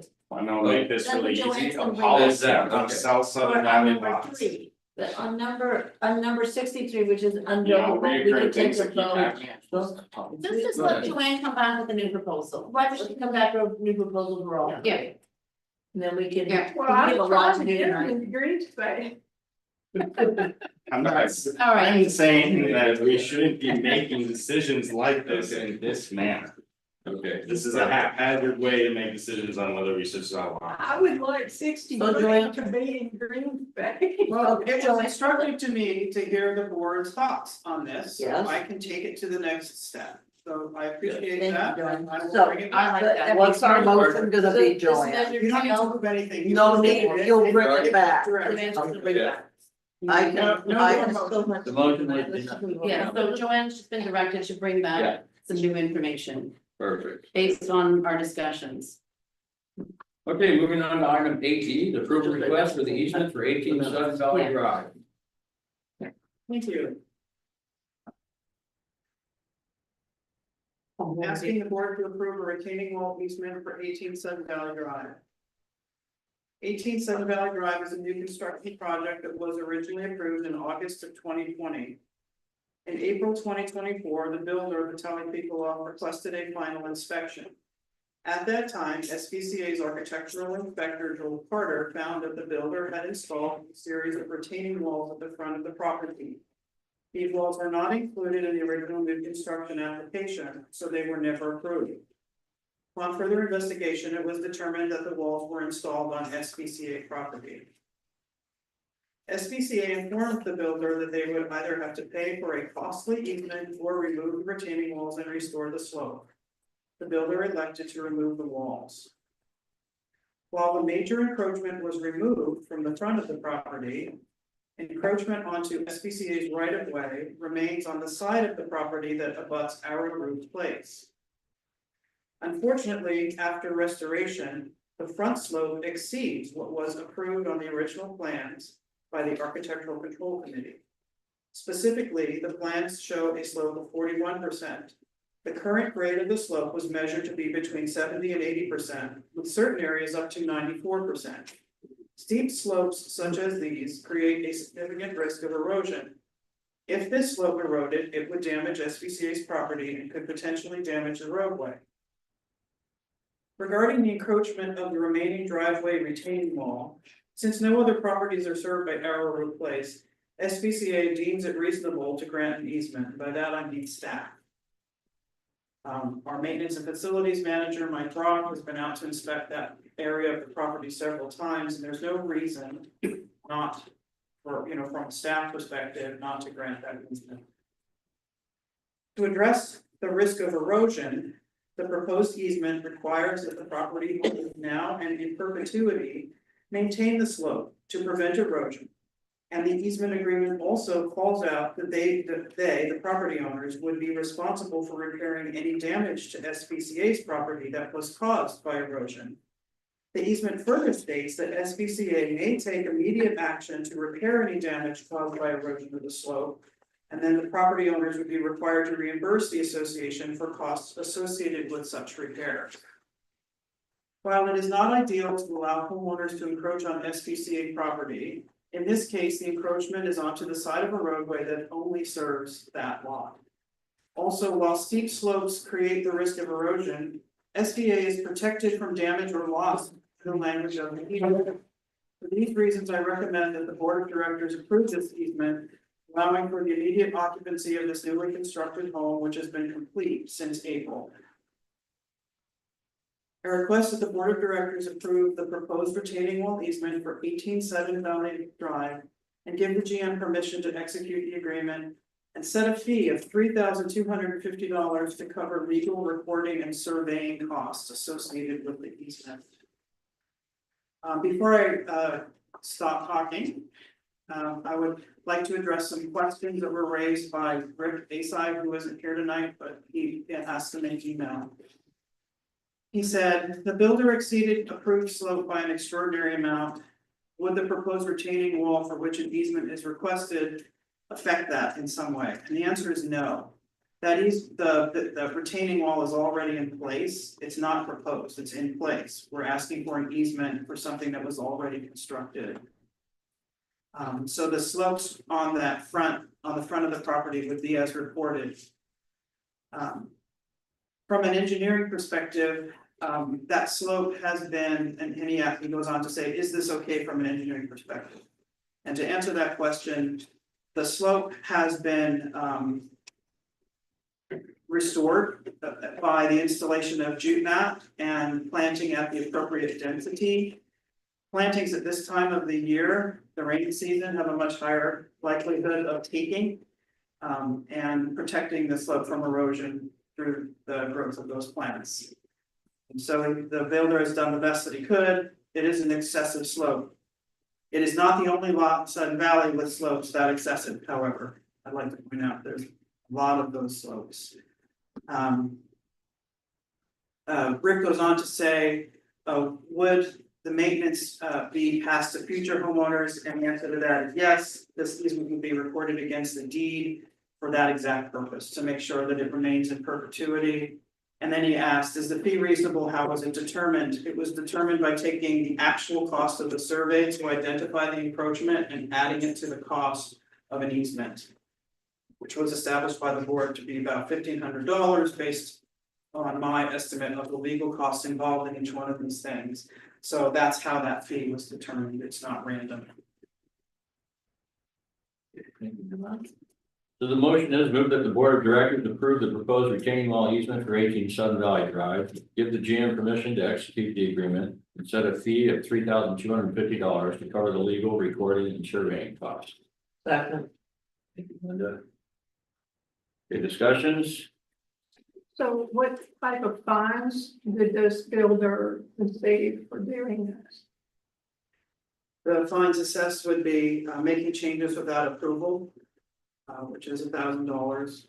And there are miscellaneous other fines associated. So no fines have been assessed. at this point? They're all documented, and waiting to be assessed before the final inspection. We So I don't learned, think we should grant an easement without finding this person, because we're gonna, he's basically gonna slap on hand and pay $3,400. So if we don't find him, make him pay the fines and kind of, it doesn't work that way, I'm sorry. The fines would be deducted from the deposit. There is money on account, so to speak, to pay the fine. And they will be assessed, and they have routinely been assessed by the book for the last year and a half. So right, but why would we grant an easement? He's basically in violation at this point. Just need to find him, and he needs to pay them. If someone has an outstanding violation, we don't allow them to occupy, we don't sign off on it, right? If they have outstanding fines on the property. Is that correct? we can't give them a final unless there's an easement. It's all a package deal. There is no way to move forward. If the board doesn't approve this, I honestly don't know what the next step is. This property has gone around and around. And it's been completed since April. I'd like to just address on it. So he is gonna pay the fines. There hasn't been any fines. Well, the fines are gonna be assessed and the easement all at once. And the fines are gonna come out of his building deposit. Only if we say there's fines associated with it. There's no guarantee there's gonna be fines, we're just. Joanne just said there would be. I just said that they were documented. They're fines. They will be assessed. She's sitting down with it right now. Okay, Linda?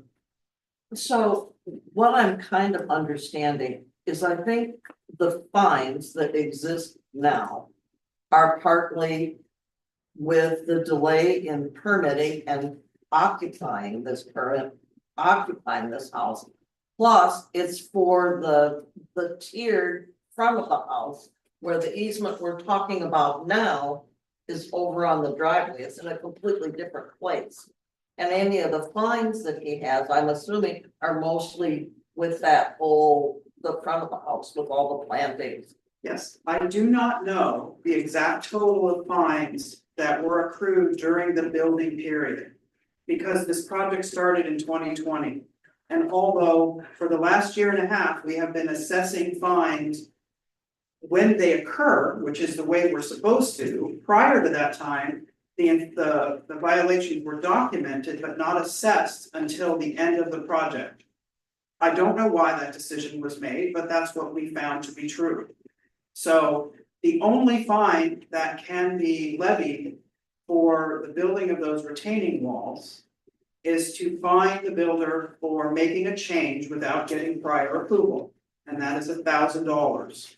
The other fines that may be appropriate based on violations that occurred, such as blocking the road without notice, or parking violations where their vehicles protrude into the roadway. There's keeping a disorderly building site, failure to have a porta potty on site. I mean, there's a list as long as my arm of things that can go wrong. Those will be added up and added and subtracted from the deposit.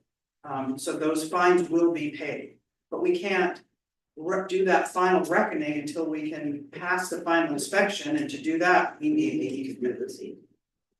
Joanne, just from you looking at the list of violations, will the list of violations plus the 3250 added together, will that exceed the deposit, or does the deposit cover it? The 3250 will need to be paid. Okay, Easement up front, separate. And then we'll close it out. And then none of the fine total will not exceed the deposit. Okay, thank you. So we're 100% assured we're gonna get everything due on this property. Right. Good. You just, oh, go ahead, AJ. Okay, so. So it says here, the plan shows a slope of 41%, the current grade is between 70 and 80%, and certain areas up to vertical essentially. But where is that exactly then? Like in this site plan? Is that like below the retaining wall then, this existing retaining wall that's still there? That's 70-80% or like, Most of it's between 70 and 80. A few areas measure at 90. and what does it mean when the original plans show 41%? 41% with this tiered structure retaining wall that they actually ended up putting in, that they ripped out half of it essentially? That The correct? retaining walls that were removed were not on the original plan. So they were never approved. The retaining wall that was installed for the driveway. Was located in such a way. That it reduced the width, increasing the slope. So Before- below this retaining wall, we have 72 vertical grades. Well, 90 is not vertical, but it's. 94% is basically vertical, and there's not a material on this planet that holds at 94% slope like. That, all we're doing here, if we approve this, is saddling whoever buys this property with. A house that may end up in our road. Is the way I see it. Like, we have a wall above a 70-80% slope. Like, usually the wall's below something that steep, not above it. I think we have to make him tear all this out and build it back to the way the plans were approved, like, why can't he do that? Or bring in an engineer. Otherwise, we're just saddling, this builder doesn't care, we're just saddling whoever buys this crappy house from this builder. With a problem, that is gonna be our problem, because. When the house or the retaining wall or whatever part of this property slides down into our road, we're gonna be the ones out fixing it. Spending all the time, effort and money, and then just sending a bill to these people who are probably gonna be shocked and astonished at what that ends up costing. And then they'll say we approved. I have a question. Has the county signed off on this property? The county, who is responsible for ensuring that houses are built to code and do not fall into the roadway, has signed off on this project. But they signed off on it based on not those retaining walls that you put in. They still have to come out, they still have to come out and look at They it, signed right? off After the on fact. those culverts. After the fact, they were notified. The county was made aware that the retaining walls were removed. And the project was signed off. We are not responsible for the engineering of a new build. We are responsible for the aesthetics and the other guidelines that we have around lot coverage. We are concerned about slopes because of safety and erosion and drainage, obviously, but there are instances throughout the association with slopes like the one at 18 Sudden Valley Drive. This is not an ideal situation. I agree that it could potentially devalue the house to have such an easement attached to it. But they're not gonna rip out the house and re-site it.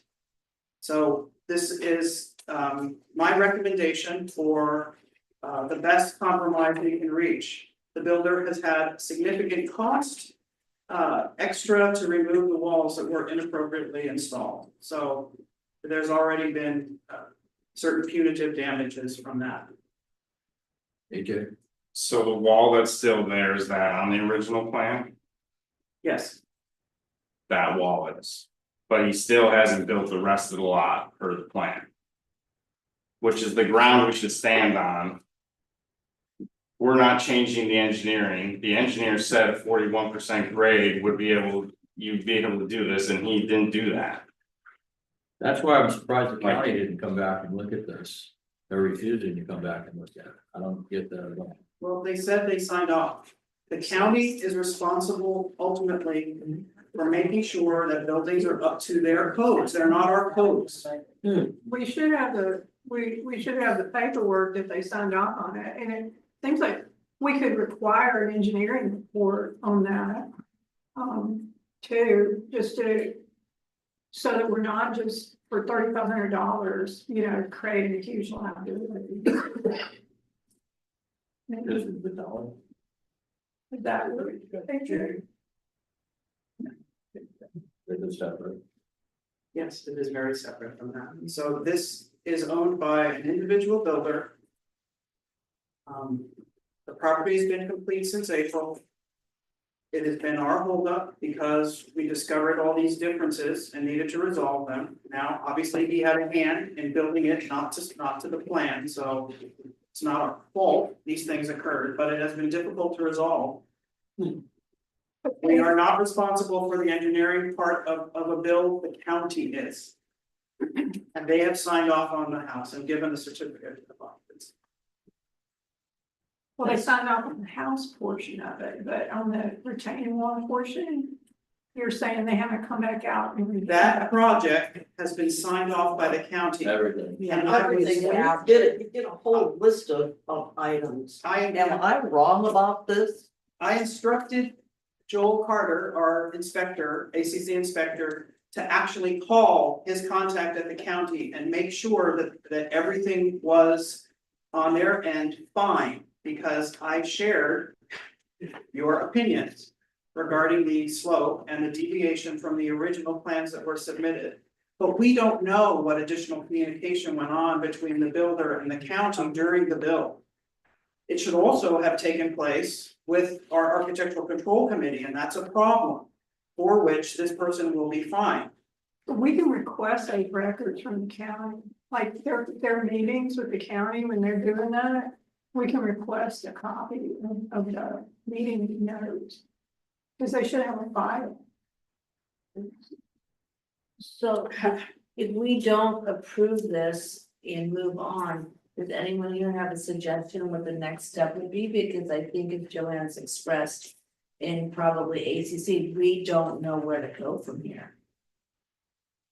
I have a suggestion. Okay. I would maybe suggest that you guys talk with BMW because they have a lot of experience. We went through something similar when we were dealing with that dot being installed incorrectly, where they had to request all of the documentation from the county and the notes and everything. So he's familiar with how to get that information from the county.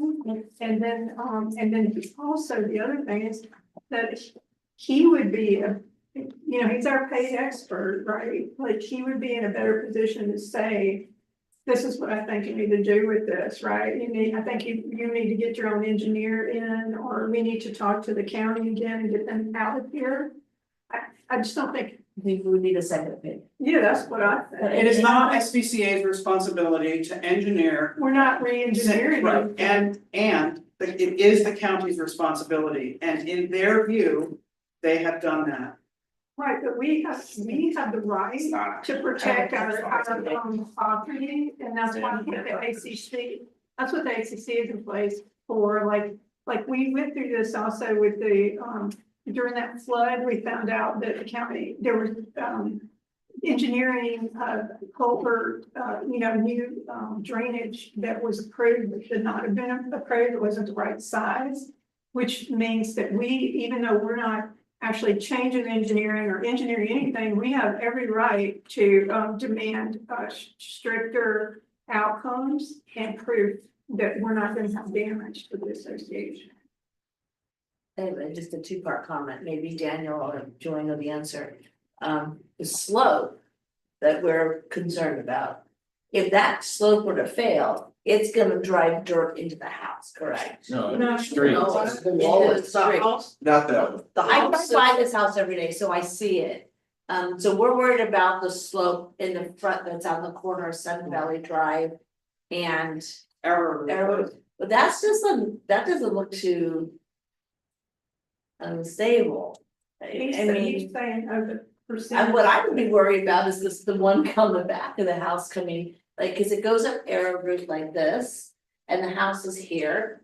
And I would worry about this stuff coming down into the house more, and the driveway is coming in right here to the street.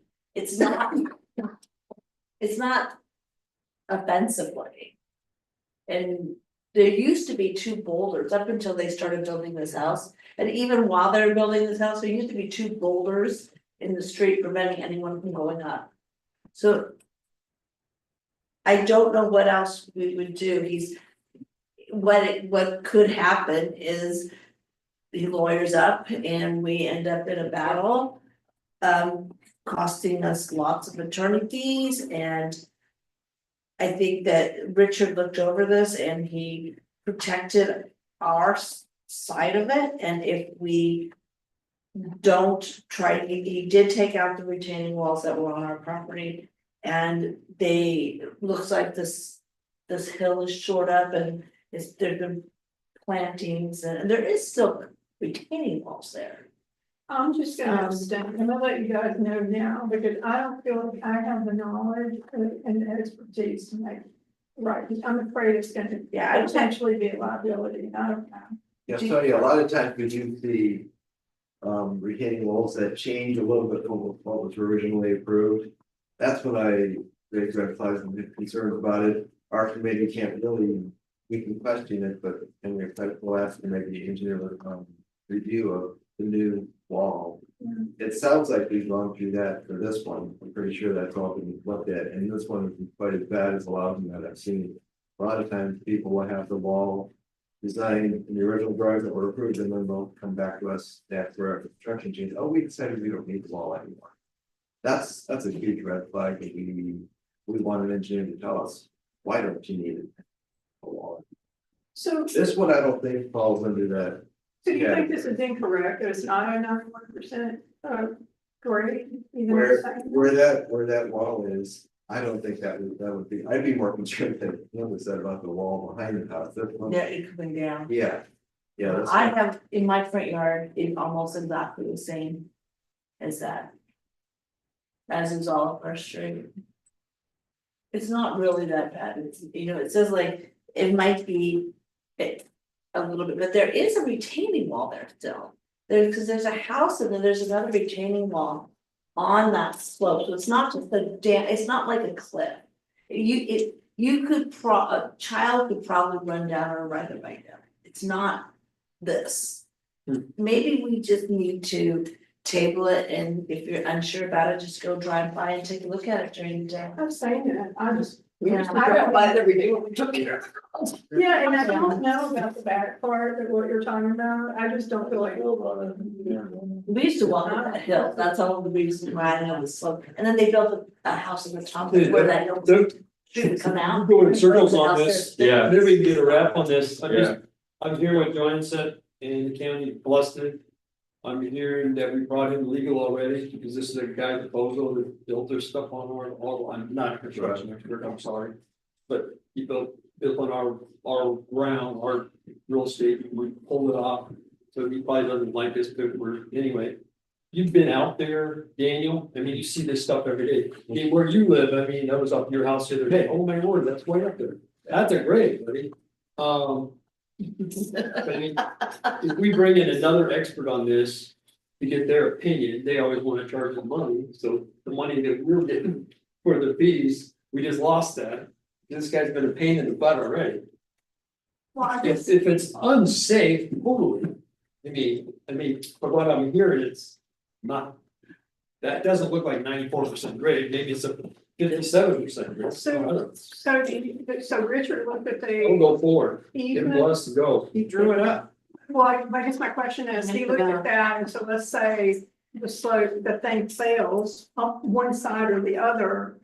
Then does that release us? Is there a whole harmless? I don't recall that being in there. Are we released from any responsibility for approving this? Yes, it easement? says, yes, they're to take care of it in perpetuity. Right, they take care of it, but is there an We have actual? no liability about the house being built and its performance as a house. The county signed off on it, the builders got the right permits. That's not our gig. Well, we are taking care of the things that we are supposed to take care of, which is they'll be fined for changing without getting approval. Yeah. The ACC approved the changes pending SVCA's approval of an easement on that right of way. You did not approve an easement. Instead, we asked them to remove those walls. The county signed off on the final occupancy. And now we just have to close it out. There is still a small area of encroachment, and as extra insurance, we have this easement protecting us against damage from the slope. I'm with Ray, can we? Okay, so we're gonna go and move with the motion, and move to the board of directors to approve the proposed retaining wall easement for 18 Southern Valley Drive, give the GM permission to execute the agreement. And set a fee of $3,250 to cover legal reporting and surveying costs. It was seconded by Linda. All in favor?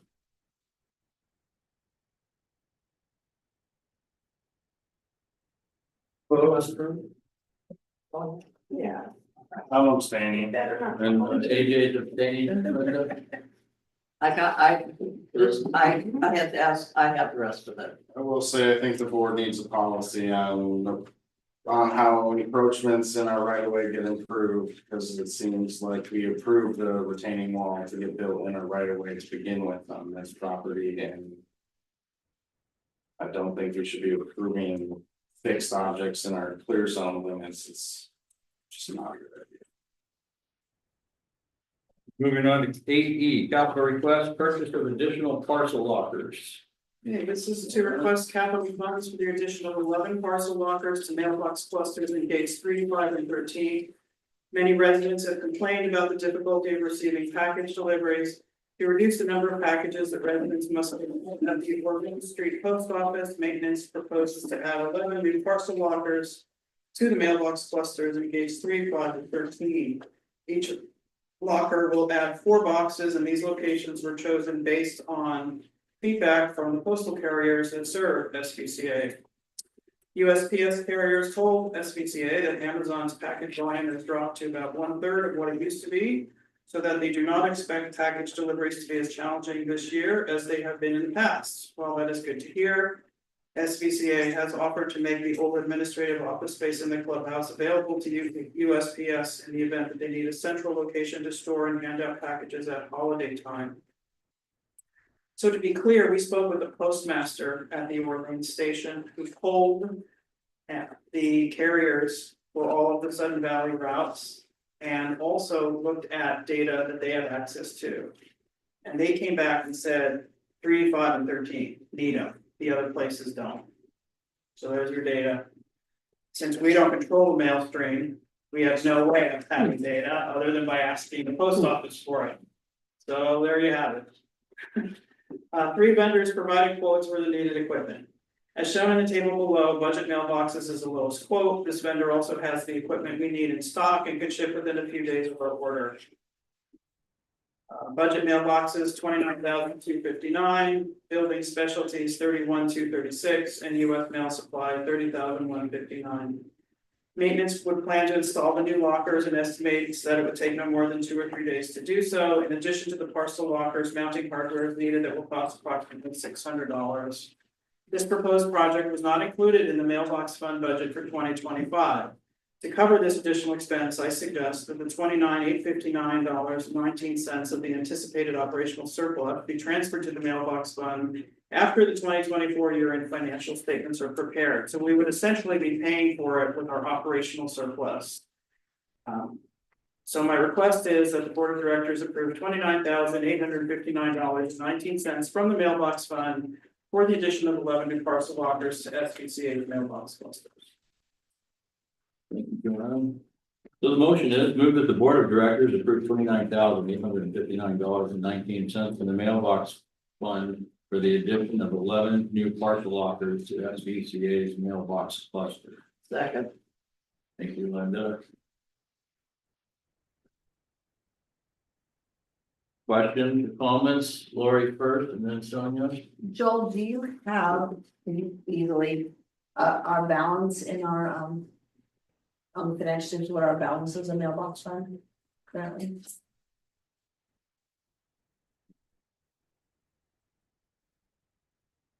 About 151,000. And do you know how much it, roughly? Do you know what it cost to initially install the mailboxes and what they're usually like this? Well, I mean, I can tell you on the reserve study.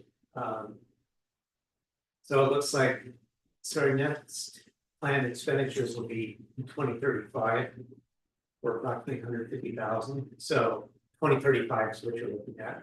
And we add in how much a year? Like 1%. About 30-something thousand. About 30-something thousand a year. So we're, in the next 10 years, we're going to contribute $300,000 to our existing 150. Is that what I'm hearing? 50-something cents. Yeah, it seems high that we do 30,000 a year. If it's going to leave, if it's going to leave our reserves for the mailbox replacement short, I don't see how we could take it from our. We could justify taking that $30,000 from our. Yeah, we're gonna have to take it from operations, and we can't take it from our mailbox reserve. Yeah, I think it should come from the mailbox. But if it leaves us short to replace the mailbox at the end of their useful life, then we're gonna be short. Well, they don't That replace them like that. So what happens is that he replaces them as needed. So like last year, I think they replaced at least one, every year, at least one gets replaced, if not really? two. Oh, okay. So that's how they replace them. That's That's needed. needed. That's not That's true, we happened. replaced the ones that were damaged and. They were and damaged. A portion of that They're the came only to ones that have ever been. That's what I said. Damaged, yeah. But that was damaged, not end of useful life. But they're not, that's what's gonna happen with them. They just get replaced as needed. So you're calculating what it would take over the lifetime. We're not gonna come in and just take them all down and replace them all at one time. It's replaced over time. I'll speak then, whenever we're satisfied. But my understanding was that the mailbox reserve fund said it was slightly underfunded. That's incorrect, and we can just take it out of the mailbox fund. But we do have an operational surplus, and this would help many people in the valley, and it would add to the asset, so it would actually require more funding to replace it in a very long time. And we don't put very much in the mailbox fund. I mean, so the mailbox fund takes in, so for example, for 2025, about 25,000. After the collection rate, I guess the big question would be, these parcels are over and beyond what we have. Yes, that's what I'm saying. Meaning, so they weren't planned. No. Right. So, yeah, so then that would go back to mailbox limit is slightly kind of scheduled to come in. Under the reserve studies, what we should be putting in is really not that much. And my question was directed towards figuring out. Should the money come from the mailbox fund and the reserves, or should it come from operating? No, it'd be better off to take it from operation. That was my whole question. Sonia? So I worked with the post office out of Seattle like a couple of years ago when there was a lot of snow and there were issues with package deliveries and everything.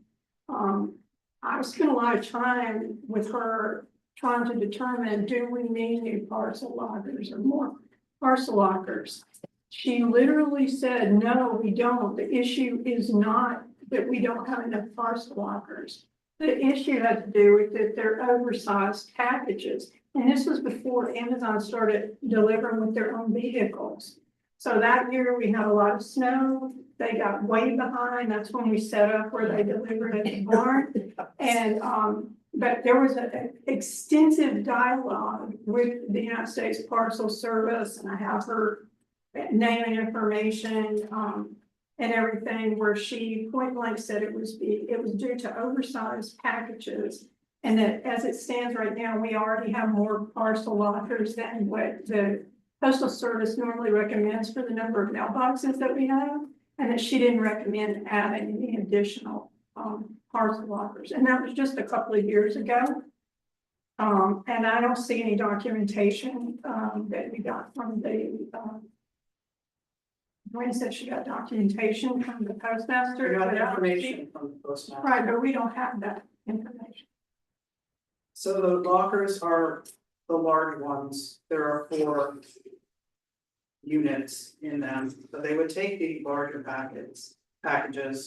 It was drawn up based on the recommendation of the local official based on current information. Linda? I wanted to say the whole mailbox fund thing. I believe, if I remember, the amount they started with was only for all of the clusters.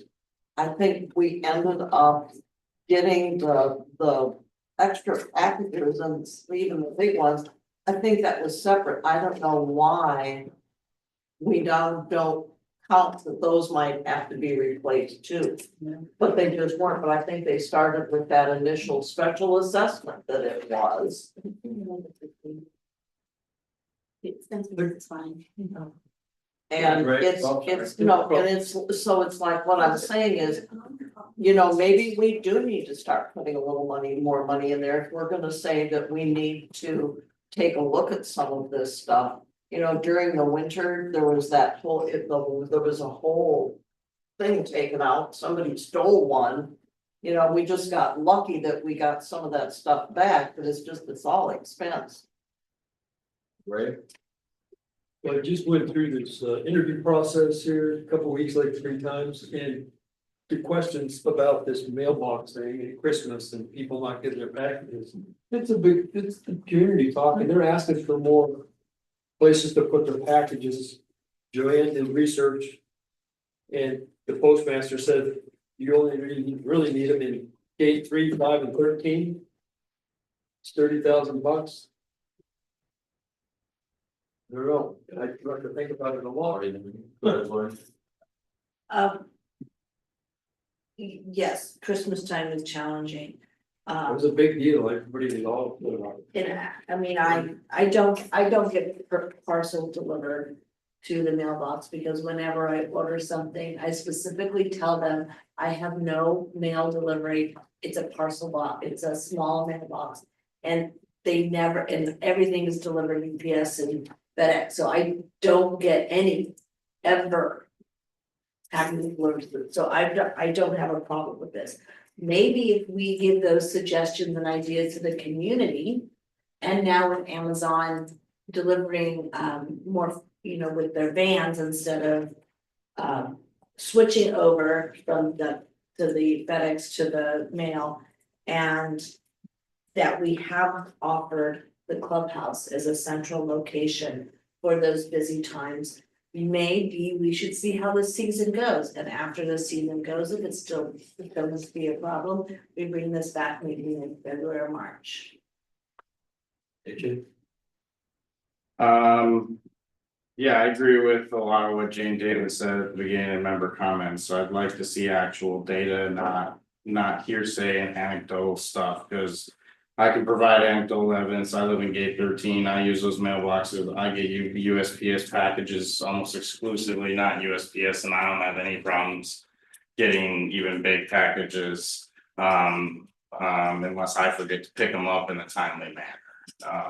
And so I'd like to see some actual written data that shows this. I'd also like to see, like, okay, if this is gonna cost $30,000, what is our existing mailbox quantities and what are their replacement costs?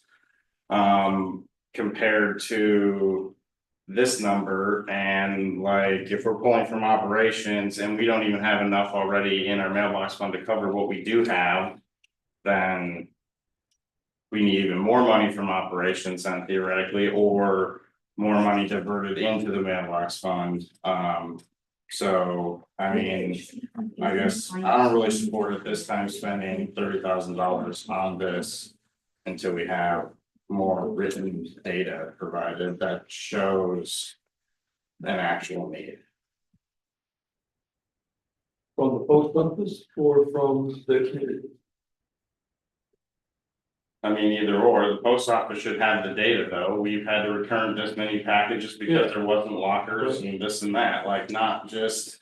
I mean, this is just, I mean, no offense, but it's just hearsay. It's he said, she said, it's a telephone game all the way from the postal carriers to the postmaster to Joanne to us, like. Yeah, it is. At least And we're not one gonna get anyone better more. from the post office, because they don't have time. They're an understaffed governmental organization. That's what. But they actually do have that number, because when I worked with her a few years ago, they had that number. They knew that number. Their carriers actually keep track of all of that. They're able to. I would think they would be required to. Yeah, so they're actually able to They know how many. Feedback totally came. from the- FOIA is a law and all public records are requestable by us as the public, so. Yes. Okay, We can so get whatever data we need if we have to. there's a lot of conversation in this, So so Lori with the made motion. the motion. We move up the board of directors to 29,859.19 for the mailbox fund for the addition of 11 new parcel blockers to SBC mailbox clusters. It was a motion by me, seconded by Linda. All in favor? All opposed? Okay, not approved. You voting, Keith? Is it unanimous? Do you oppose it? No, I'm for it. All right. I just know there's like 900 million complaints, but you know. I But think that's hearsay as well, like. Well, Many emails residents out, break complain, it but up. what is that, like? Okay.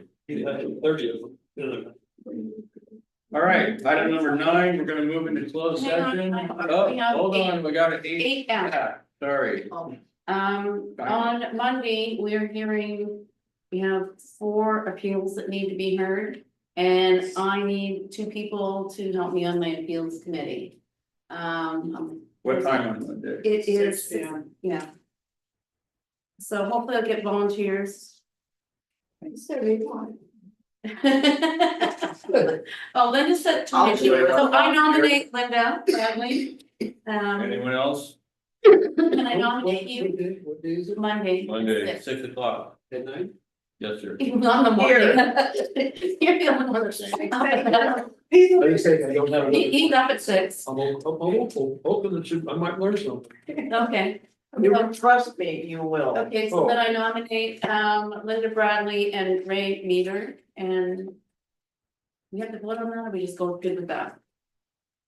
I don't think so. Sonia voted. Here. You can pass that to Ray, please. Anybody opposed to Ray Meter or Linda Well, Bradley being on the there appeals you go. committee? Nobody opposed, we're gonna go. Okay, perfect, that's our. All right, we're gonna move into closed session at 8:42 PM. Oh, actually, we're not moving.